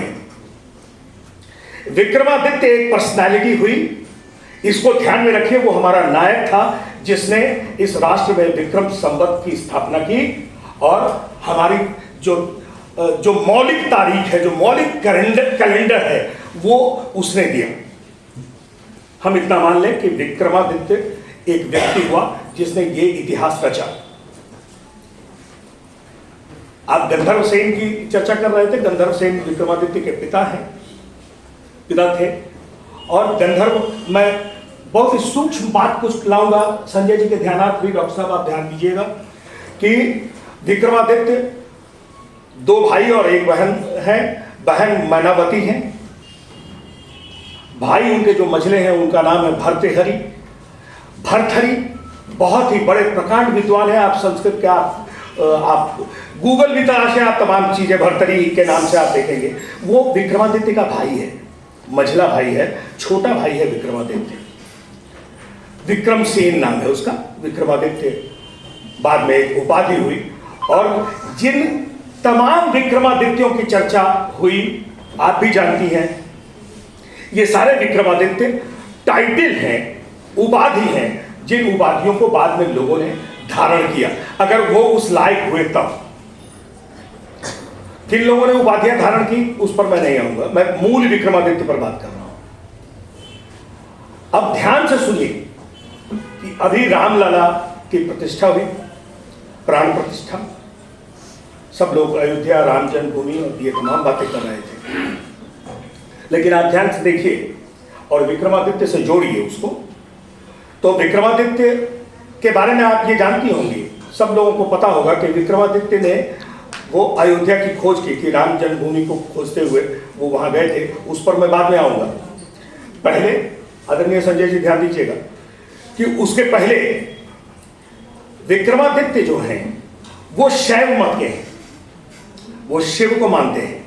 शिव को मानने वाले पराक्रमी राजा थे, लेकिन उनके अंदर एक जिज्ञासा थी राम को खोजने की।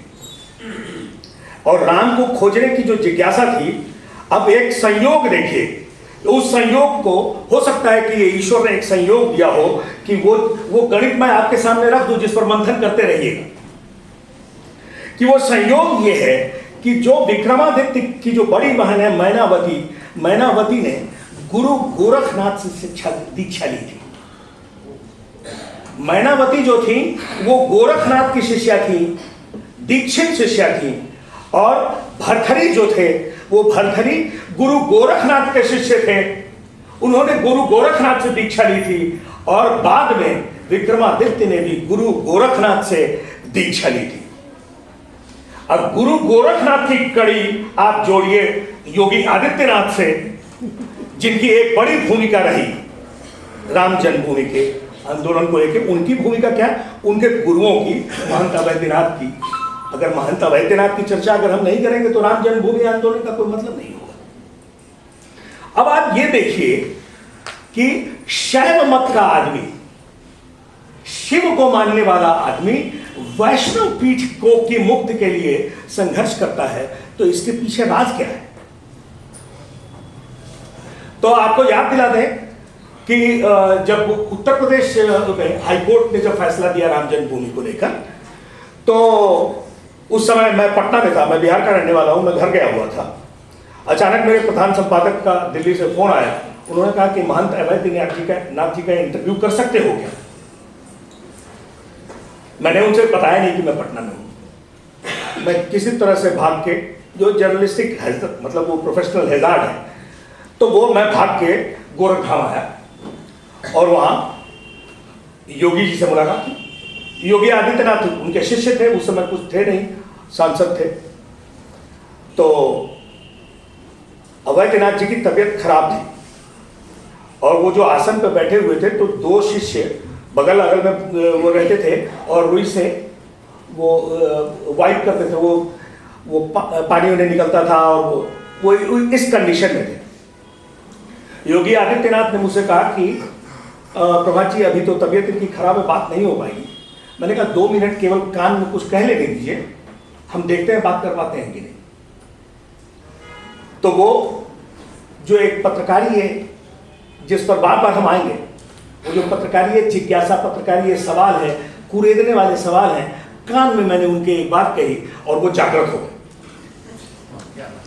और मैं डॉक्टर साहब कि मैं इस कमरे में, इसलिए मैं ये बातें निकल रही हैं कि मुझको ये लग रहा है कि बड़ा सकारात्मक ऊर्जा से भरा हुआ ये कक्ष है, कि ये बातें निकल के आ रही हैं कि मैंने उनके कान में एक बात कही और वो जागृत हो गए। और उसके बाद उन्होंने एक इतनी बड़ी बात कही जिस पर आज तक मीडिया ने कोई ध्यान नहीं दिया, मीडिया की समझ में नहीं आता। इसलिए कि मीडिया में जो लोग हैं वो तो पढ़े लिखे लोग तो हैं नहीं। और मैं ये मानता हूँ, आप ये मत समझिएगा कि मैं निंदा प्रस्ताव कर रहा हूँ। मीडिया में बहुत सारे लोग आते हैं जिनको मैं चपरासी नहीं रखूं, वो बड़े बड़े संपादक हैं। बहरहाल उन्होंने कितनी बड़ी बात कही, ध्यान से सुनना, बच्चे आप ही लेके जाओगे मशाल। उन्होंने कहा, मैंने कहा कि ये जो है, मैंने उनके कान में बात कही, मैंने उनके कान में बात कही कि साधु क्या राजनीति है, यही सब करने के लिए होता है क्या? मैं कल से आया आपके मठ में देख रहा हूँ और ये पॉलिटिक्स, चुनाव और ये सब बात हो रही है। आप लोग, आप गुरु गोरखनाथ मत्स्येंद्र नाथ की पीठ है ये, और इस तरह से आपके साथ हो, अब उस पर बिटक गए हो। तो मेरा तो काम ही यही था। उन्होंने कहा कि राजनीति करने के लिए राम जन्मभूमि आंदोलन नहीं है। ध्यान में सुनिएगा, राम जन्मभूमि आंदोलन क्यों है? तो राम जन्मभूमि शैव और वैष्णवों को एक करने के लिए है।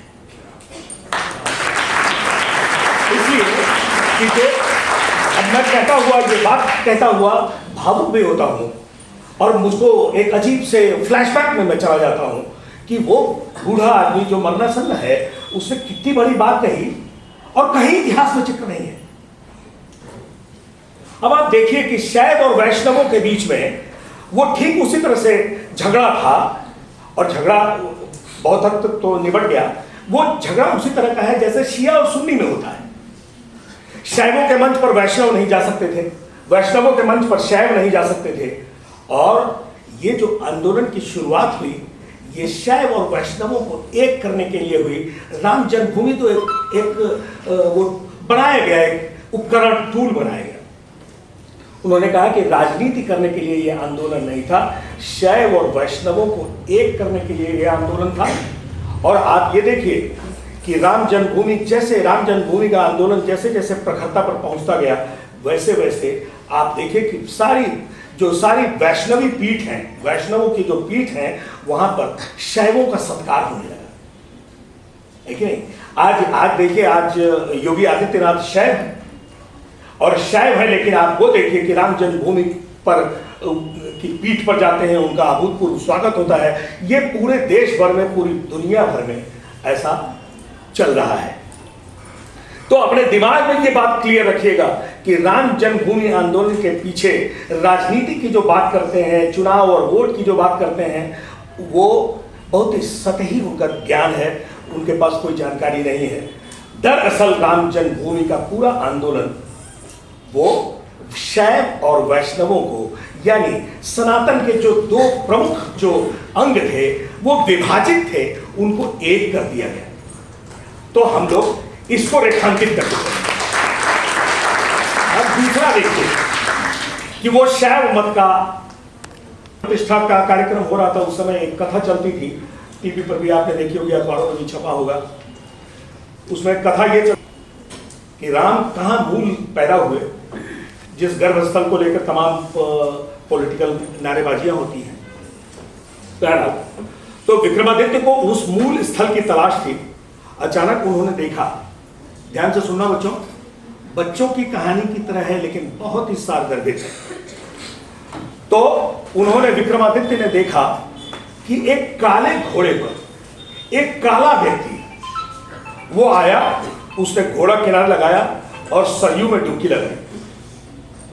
सरयू में डुबकी जब लगाई और डुबकी लगाने के बाद जब वो निकला तो विक्रमादित्य ने देखा कि ये तो गोरा हो गया। काला व्यक्ति था, गोरा होकर निकला। उन्होंने कहा कि ये काले होकर गए और सफेद होकर निकले। बोले कि हाँ, क्या पूछना, कि मैं बहुत जल्दी में हूं, बताओ कुछ सवाल है। तो बोले कि मैं राम जन्मभूमि की तलाश कर रहा हूं। तो बोले कि देखो, मैं प्रयागराज हूं और मेरे में डुबकी लगाने के लिए, पाप धोने के लिए लोग आते हैं, पाप धो देते हैं, तो मैं वो पाप वहन मैं ही तो करता हूं। वो कालिमा जो देख रहे हो, कालिख जो देख रहे हो, वो पाप है जिसको मैं धोने सरयू आता हूं। और तुम राम जन्मभूमि के बारे में जानना चाहते हो तो तुम ऐसा करो कि काशी चले जाओ, वहां तुमको पता चल जाएगा। तो ये काशी की तरफ गए। काशी की तरफ गए तो वहां एक व्यक्ति मिला। सस्पेंस नहीं है, वो व्यक्ति बाद में पता चला कि वो शंकर खुद थे। और विक्रमादित्य को उन्होंने एक गाय दी और बोले कि लेके चले जाओ। और ये गाय जो है, जहां अयोध्या की धरती पर जिस जगह दूध दे दे, वही राम जन्मभूमि है। विक्रमादित्य आए और राम जन्मभूमि की खोज हो गई, जिस राम जन्मभूमि पर अभी प्राण प्रतिष्ठा हुई है। लेकिन ये कथा क्या कहती है? ये कथा कहती है कि सरयू नदी उस पुण्यात्मा, उस महापुरुष के शहर में, की नगरी में बहने वाली वो पवित्र नदी है जो तमाम पापों को धोती है। आप सरयू नदी में जाएंगे और वहां से पवित्र होकर निकलेंगे, इसका मतलब ये है कि राम वहां बसते हैं।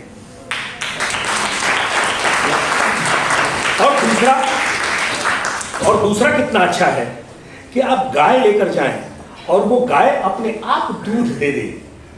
तो आप ये सोचिए कि ऐसा महापुरुष, जहां पर गाय का मातृत्व उभर कर आ जाता हो, अपने आप दूध उभरने लगता हो, ऐसी पुण्य भूमि, ऐसी पवित्र भूमि राम जन्मभूमि है। तो ये दो बातें दिख रहे थे, सब कुछ समझ रहे थे। तो उस दिन मैं सोच समझकर मैं सोमनाथ चला गया। जिस समय यहाँ पर प्राण प्रतिष्ठा हो रही थी, उस समय मैं सोमनाथ में था। और सोमनाथ में आप लोग, अगर जो लोग भी गए हों, तो सोमनाथ में मंदिर के अंदर आप मोबाइल वगैरह लेके नहीं जा सकते। तो सोमनाथ के पीछे समुद्र का एक रास्ता है और बहुत ही बढ़िया वो बना हुआ है। तो उसके रास्ते पे आप जाएंगे तो आप इस तरफ खड़े हो जाए तो सामने सोमनाथ का मंदिर पूरी दिव्य आकृति में, तो वहां पर आप बैठ जाए समुद्र के किनारे और महसूस करें। ध्यान है ना? ये बात खत्म करें। आप ही लोगों से पूछ रहा हूं, ध्यान है? जोर से आवाज देनी चाहिए। तो महिलाएं अब तो नारी शक्ति वंदन अधिनियम ये सब हो गया है।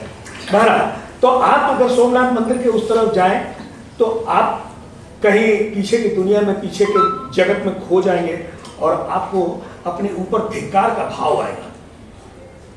मेरे अंदर में आ रहा था, धिक्कार का भाव आएगा। क्यों? जब आप ये जानेंगे कि सोमनाथ मंदिर 17 बार तोड़ा गया। अरे भाई क्या है ये? 17 बार तोड़ा गया, फिर भी हम जिज्ञासु हैं, फिर भी हम शूरवीर हैं, हम शौर्य वाले देश के हैं। ये कौन सा शौर्य था? कोई भी व्यक्ति, किसी भी व्यक्ति को किसी का घर तोड़ने, किसी के आस्था स्थल तोड़ने का कोई अधिकार नहीं है। रिटेलिएशन में अगर कोई बात हो रही है तो अलग बात है, लेकिन मूल रूप से कोई व्यक्ति व्यापार करने के लिए समुद्र से आ रहा है और उसकी निगाह जाती है कि एक भव्य मंदिर है और उसको तोड़ डाल, तो ये जो बोध है ये आपको आएगा और साइमल्टेनियसली आपको एक गौरव बोध भी आएगा कि आप जो हैं सरदार पटेल के प्रति और राजा दिग्विजय सिंह के प्रति आपके अंदर में एक आभार का बोध आएगा कि मैं सुनील भाई, मैं बिल्कुल मतलब भावुक हो गया। मैंने कहा कि ये जो है ये एक राष्ट्र के सम्मान का है, गौरव के सम्मान का है। आप किसी भी धर्म का पालन करें उससे मतलब नहीं है, ये तो गौरव का सिंबॉलिक चिन्ह है। और इसको बनवाया किसने? ये जो मंदिर है ये जब महमूद गजनवी ने तोड़ा तो विक्रमादित्य ने ही बनवाया। अब वहां से आएंगे फिर कि वो तो शैव का है, वो तो शंकर भगवान का मंदिर है, वो बनवाया। और उसके बाद भी कई बार तोड़ा गया और अंत में राजा भोज ने बनवाया।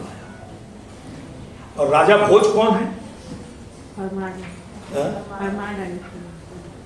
हम उस इतिहास के पन्ने एक बड़ी बात नहीं कर रहे हैं। राजा भोज जो है वो विक्रमादित्य के उत्तराधिकारी हैं।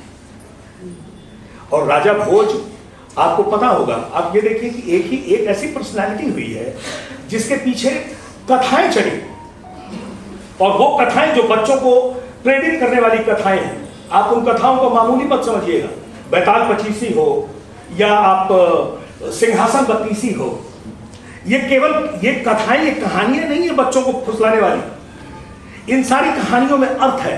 आप उसके अंदर जाएं, आप पाएंगे बेताल पचीसी है। आप मृत्यु के खौफ में भी अगर चेतना किस स्तर पर काम करती है, इसको अगर समझना हो तो आप बेताल पचीसी की कहानियां पढ़ें और आप पाएंगे कि विक्रमादित्य किन कठिन स्थितियों में भी अपनी उसकी चेतना जो है वो जागृत रहती है और उसका शौर्य जागृत रहता है। वो उसी तरह से बेताल पचीसी ये सिंहासन बत्तीसी है। ये सिंहासन पर बैठने की 32 कसौटियां हैं। वो जो एक एक पुतली बाहर निकलकर शर्त रखती है राजा भोज के बैठने के पहले, तो वो शर्त रखती है कि तुम इसके लायक हो कि नहीं। और जब वो 32 कसौटियों पर खड़ा उतरता है तब वो राजा भोज बनता है। और तभी ये कहावत निकली, कोई जातिगत कहावत नहीं थी, कहाँ राजा भोज और कहाँ गंगू तेली। हाँ, तो ये गंगू तेली कास्ट ओरिएंटेड बात नहीं थी, गंगू तेली विचार ओरिएंटेड बात थी, चेतना ओरिएंटेड बात थी, है ना। तो हम लोग coming on to the point कि हम लोग गंगू तेली वाली विचारधारा की जमात नहीं बने। इसीलिए हम नई पीढ़ियों को, हमें जब भी मौका मिलता है हम जरूर ये आह्वान करते हैं और आप इसको जीवन में उतारें कि हम जो है हम अपनी चेतना के स्तर पर जागृत हों, हम अर्जुन बने, हम भगवान से भी सवाल पूछने से हिचके नहीं, वो सवाल इल मैनर्ड नहीं होने चाहिए। क्या आप समझते हैं कि अर्जुन इल मैनर्ड था या अर्जुन पढ़ा लिखा नहीं था? अर्जुन बहुत ही समझदार और चैतन्य व्यक्ति था, लेकिन उसने सब अपने सवाल रखे और हम आज गीता पढ़ रहे हैं। ये अर्जुन के सवाल पर आधारित था। और बच्चों, बात तो बहुत सारी है, लेकिन चलते चलते और शिक्षिकाएं भी सामने बैठी हैं, तो एक प्रसंग मुझको याद आ गया, वो मैं करके अगर इजाजत दें अध्यक्षा महोदय। तो क्या हुआ कि एक गांव में एक महिला लकड़ी काटने के लिए जंगल की तरफ जा रही थी। तो अधेड़ महिला थी, तो जंगल वो बियाबान था और अचानक उनको बचाओ बचाओ की ध्वनि सुनाई पड़ी, पूरी आवाज सुनाई पड़ी। तो महिला ने देखा कि कहीं तो कुछ है नहीं। फिर थोड़ा सा वो तलाश करने के बाद उन्होंने देखा कि एक सूखा कुआं था, उसमें कोई आदमी गिरा हुआ था। तो उसने झांक के देखा, तो उसने देखा कि एक सज्जन उसमें गिरे पड़े हैं और एकदम आर्तनाद कर रहे हैं, बचाओ बचाओ। अब ये बेचारी महिला कैसे ये करे? खैर इन्होंने साड़ी खोली और किसी तरह से उसको ये करके पकड़ाया और किसी तरह से खींच के बेचारी बहुत मशक्कत से उसको बाहर निकाला। ध्यान से सुनिएगा। अब वो सज्जन बाहर निकले, उन्होंने आभार जताया, मेरी प्राण रक्षा की, आपने बहुत आभार है। और मैं जो हूँ, मैं फला गांव फला क्षेत्र का हूँ, मेरा नाम ये है। और वो प्रकांड ज्योतिषाचार्य थे, और आप मेरे पास आइएगा और मैं आपसे कोई शुल्क नहीं लूँगा, आप आइएगा और मैं आपका भविष्य। तो महिला मुस्कुराई और उसने कहा कि ऐसा है कि जिसको अपने आगे का गड्ढा दिखाई नहीं दे रहा, वो मेरा भविष्य क्या देखेगा। तो अब आप ये सोचिए कि शिक्षिकाओं से भी आह्वान है और बच्चों से भी कि हम लोगों को अपने सामने का गड्ढा देखे रहना है। हम लोगों को भविष्यवक्ता के पास नहीं जाना है, हम अपना भविष्य खुद निर्माण करेंगे और हम अपने महापुरुषों के प्रति गौरव की भावना रखेंगे। हम चाहे किसी भी धर्म के हों, हम अशफाक उल्लाह का नाम लेते हैं, मुसलमान अगर हैं, हम अगर इस्लाम धर्म मानते हैं, हम अशफाक उल्लाह का गौरव से नाम लेते हैं। किसी भी धर्म के हों, हम अपने राष्ट्र पुरुषों, अपने महापुरुषों का नाम स्मरण श्रद्धा के साथ करें। गड्ढा देखते चले हमारे सामने क्या है, और ये देखते चले कि विक्रमादित्य कोई आखिरी व्यक्ति नहीं था। हम आप में भी विक्रमादित्य है। विक्रमादित्य कई संस्करणों में है, हमारी आंख नहीं देख पाती। मैंने पहले ही बताया, मैं बहुत ही निरपेक्ष किस्म का पत्रकार हूं, लेकिन बहुत तटस्थतापूर्वक चीजों को देखता हूं। गौर से नरेंद्र मोदी को देखें, मैं उनका कोई महिमा मंडन करने के लिए नहीं खड़ा हूं, लेकिन आप उनको देखें, उनके इस पिछले 10 साल को आप सामने में रखें। एक दो बातें और प्रसंग में कह देता। तो आप ये देखें कि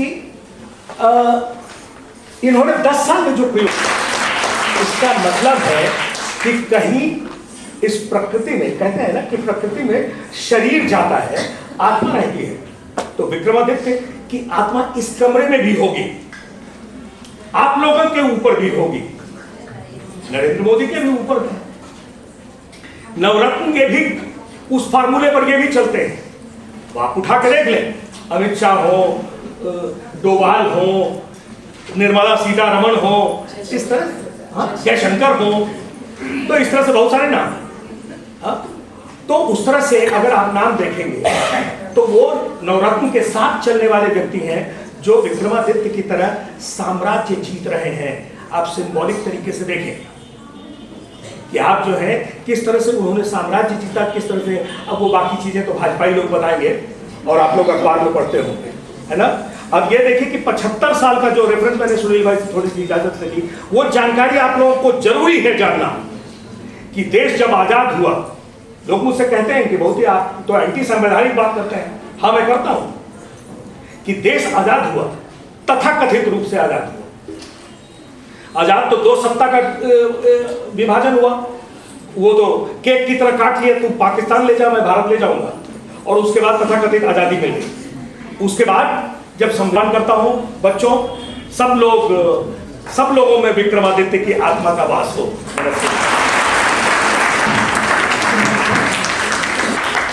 तीसरा स्थान निष्क्रिय श्रीवास्तव एक मिनट। सेमेस्टर 5 की छात्रा रहे। एक मिनट सर। की छात्रा को सामने की छात्रा को लिया है। सर सामने आयोजित करवाई गई थी। जी हाँ, सामने में ओके, ठीक है, ओके सर, हो गया। प्रथम स्थान नेहा कुमारी सेमेस्टर 3 की ठीक। छात्रा ने प्राप्त किया है। ओके, एक बार जोरदार तालियां हो जाए। एक बार आमंत्रित करती हूँ।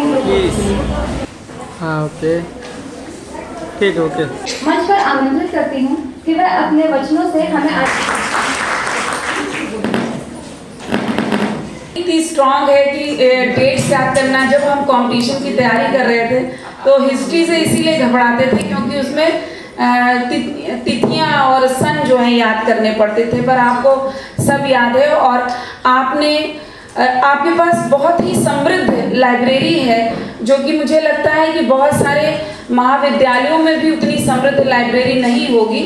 इतनी समृद्ध लाइब्रेरी का आप पठन पाठन भी करते हैं, उसके सार का कुछ अंश आज हमारे बीच आया और उस कुछ अंश से हम सभी अभिसंचित हुए हैं।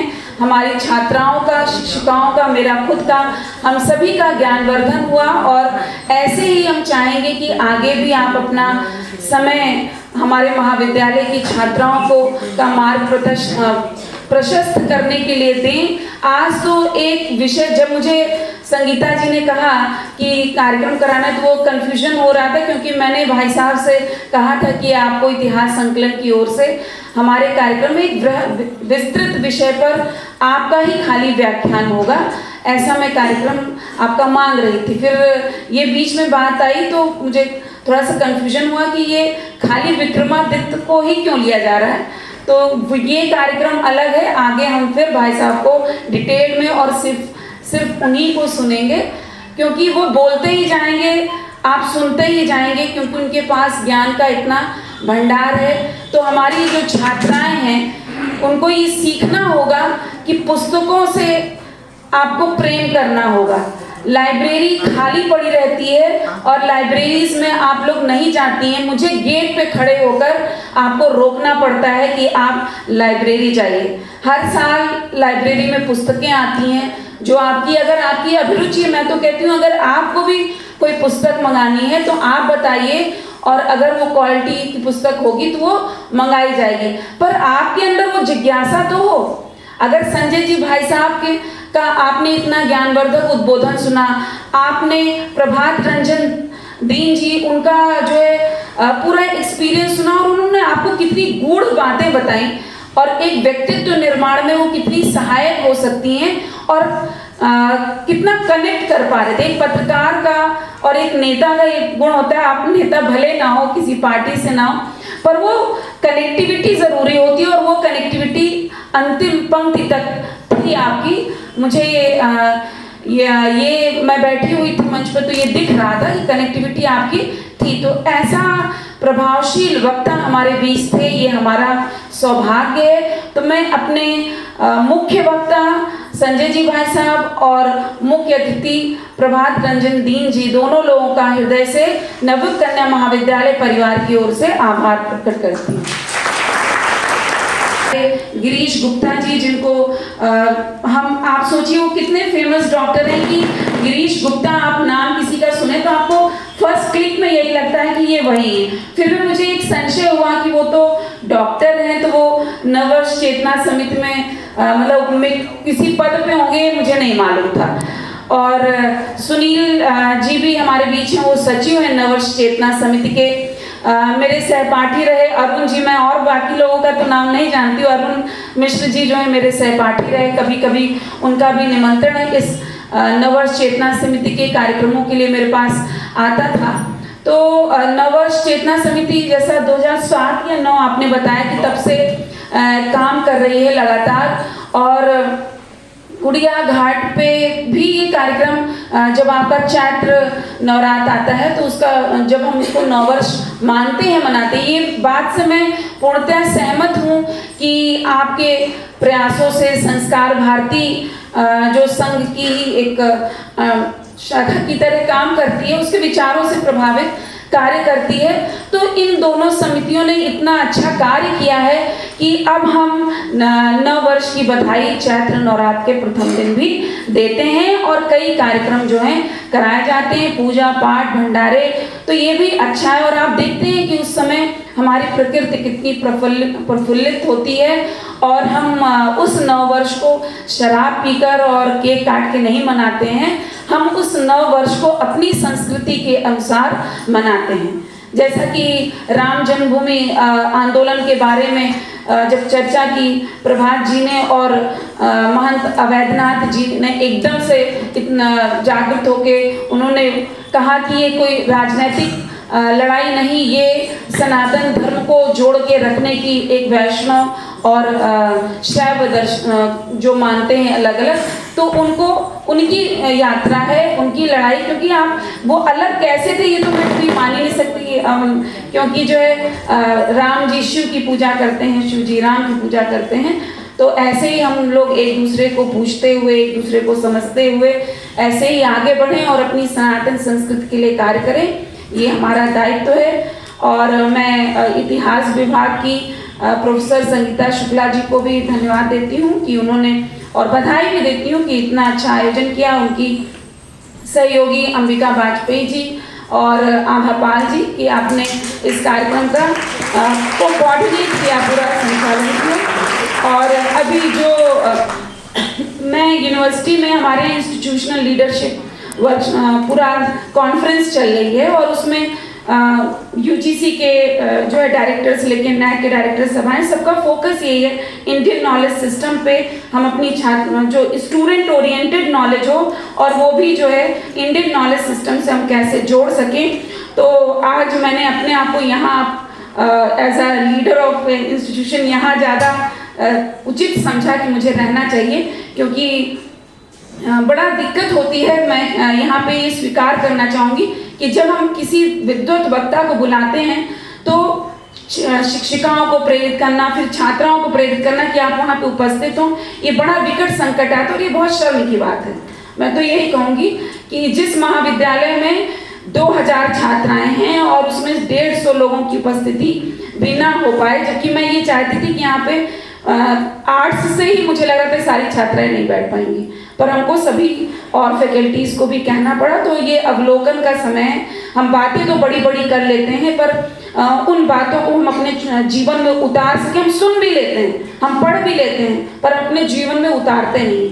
तो उन बातों को हमें जीवन में उतारना सीखना चाहिए, क्योंकि मुझे छात्राओं को, भाई साहब को लगा कि मैं उनको टोक रही हूँ कि समय ज़्यादा हो गया। समय ज़्यादा होने के लिए नहीं, यहाँ से जो मेरा कार्य है अनुशासन बनाए रखना या लोगों को जागृत करना, तो वही मैं कर रही थी। किसी न किसी को बुला के वो निर्देश दे रही थी, क्योंकि कुछ छात्राएं ये जो मोबाइल की बीमारी है, उसी मोबाइल में उनको क्या ऐसा कार्य होगा कि जो कि मोबाइल इसमें बैठ के देखना ज़रूरी है। अगर मोबाइल बैन कर दिया जाए कैंपस में तो आपके माँ बाप ही सर पर खड़े हो जाएंगे कि हमारी लड़की बड़ी दूर से आती है। हम लोग ने भी पूरी पढ़ाई की बिना फ़ोन के की है, और जो है क्या हमारी सिक्योरिटी नहीं थी, पर फ़ोन को आपने अपनी एक खराब आदत बना लिया है।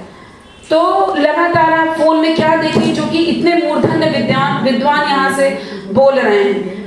तो इन चीज़ों का ध्यान रखा करें जब आप अपने में अनुशासित हों। कोई आपको अनुशासन बनाए रखने के लिए ना कहे, कोई किसी ना शिक्षक को कहना पड़े ना किसी प्राचार्य को कहना पड़े, आप खुद में अनुशासित हों। आज मंच पर इतने लोग बैठे हैं, आज मैं यहाँ पर खड़ी हूँ, तो हमने अपने जीवन में अनुशासनों का पालन किया है। भले लोग हंसी उड़ाते हैं, मेरी तो मैं स्वीकार करती हूँ, मेरी हंसी उड़ाते करना है। आपको अपने जीवन को अनुशासित करना है, तभी जो और वहाँ पर जाकर पूजा पाठ हो रही है उसका हमारे प्रधानमंत्री जाके इनॉग्रेशन कर रहे हैं। तो ये सम्मान पाने के लिए आपको तप करना पड़ता है और अपने आप को काढ़ना पड़ता है। सोना भी तपता है तभी वो सोना कहलाता है, नहीं तो वो एक ऐसे ही रॉ मेटल होता है। तो आपको अपने प्रति तो आप ईमानदार रहिए, आप किसी के प्रति ईमानदार न रहिए, आप अपने प्रति ईमानदार रहिए, तभी इस युवा पीढ़ी से जो भी आशाएं हैं तभी आप वो हम मूर्त रूप में देख पाएंगे। और भारत को जिस रूप में हम देखना चाहते हैं, जो हमारा प्राचीन मूर्त रूप था, उस रूप में ही हम देख पाएंगे। और आप प्रभात जी ने बहुत अच्छा प्रश्न रेज किया कि हम कहते हैं कि हम बहुत शूरवीरों की धरती हैं, तो क्यों सोमनाथ जो है 17 बार उसको विध्वंस किया गया, तोड़ने की कोशिश की गई, क्यों हमारे मंदिरों को तोड़कर उस पर कुछ और स्थापित किया गया। और अगर हम अपनी गरिमा वापस प्राप्त करने की कोशिश करते हैं तो हम ही पे प्रश्न चिन्ह उठाए जाते हैं। तो ये सब चीजों का अवलोकन करना हम सभी का कार्य है और ये अध्ययन से आता है, ये अपने जीवन में अनुशासन से आता है। मैं सभी शिक्षिकाओं का, नव वर्ष चेतना समिति से जुड़े हुए जितने भी सदस्य हमारे महाविद्यालय में आज पधारे हैं, उन सभी का, हमारी सभी छात्राएं जो अभी तक उपस्थित हैं, हमारी सभी छात्राएं जो विजेता पुरस्कृत हुई हैं, मैं सभी का धन्यवाद देती हूँ। पंजाब सिंध गुजरात मराठा द्राविड़ उत्कल गंगा विंध्य हिमाचल यमुना गंगा उच्चल जलधि तरंग तब शुभ नामे जागे तब शुभ आशीष मांगे गाए सब जय गाथा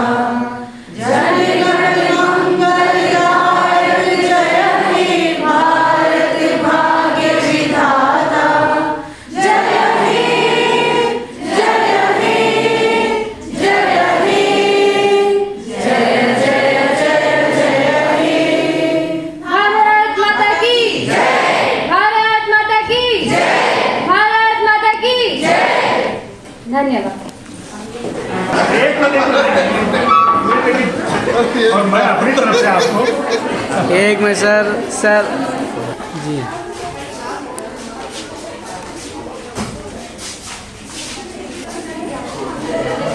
एक में सर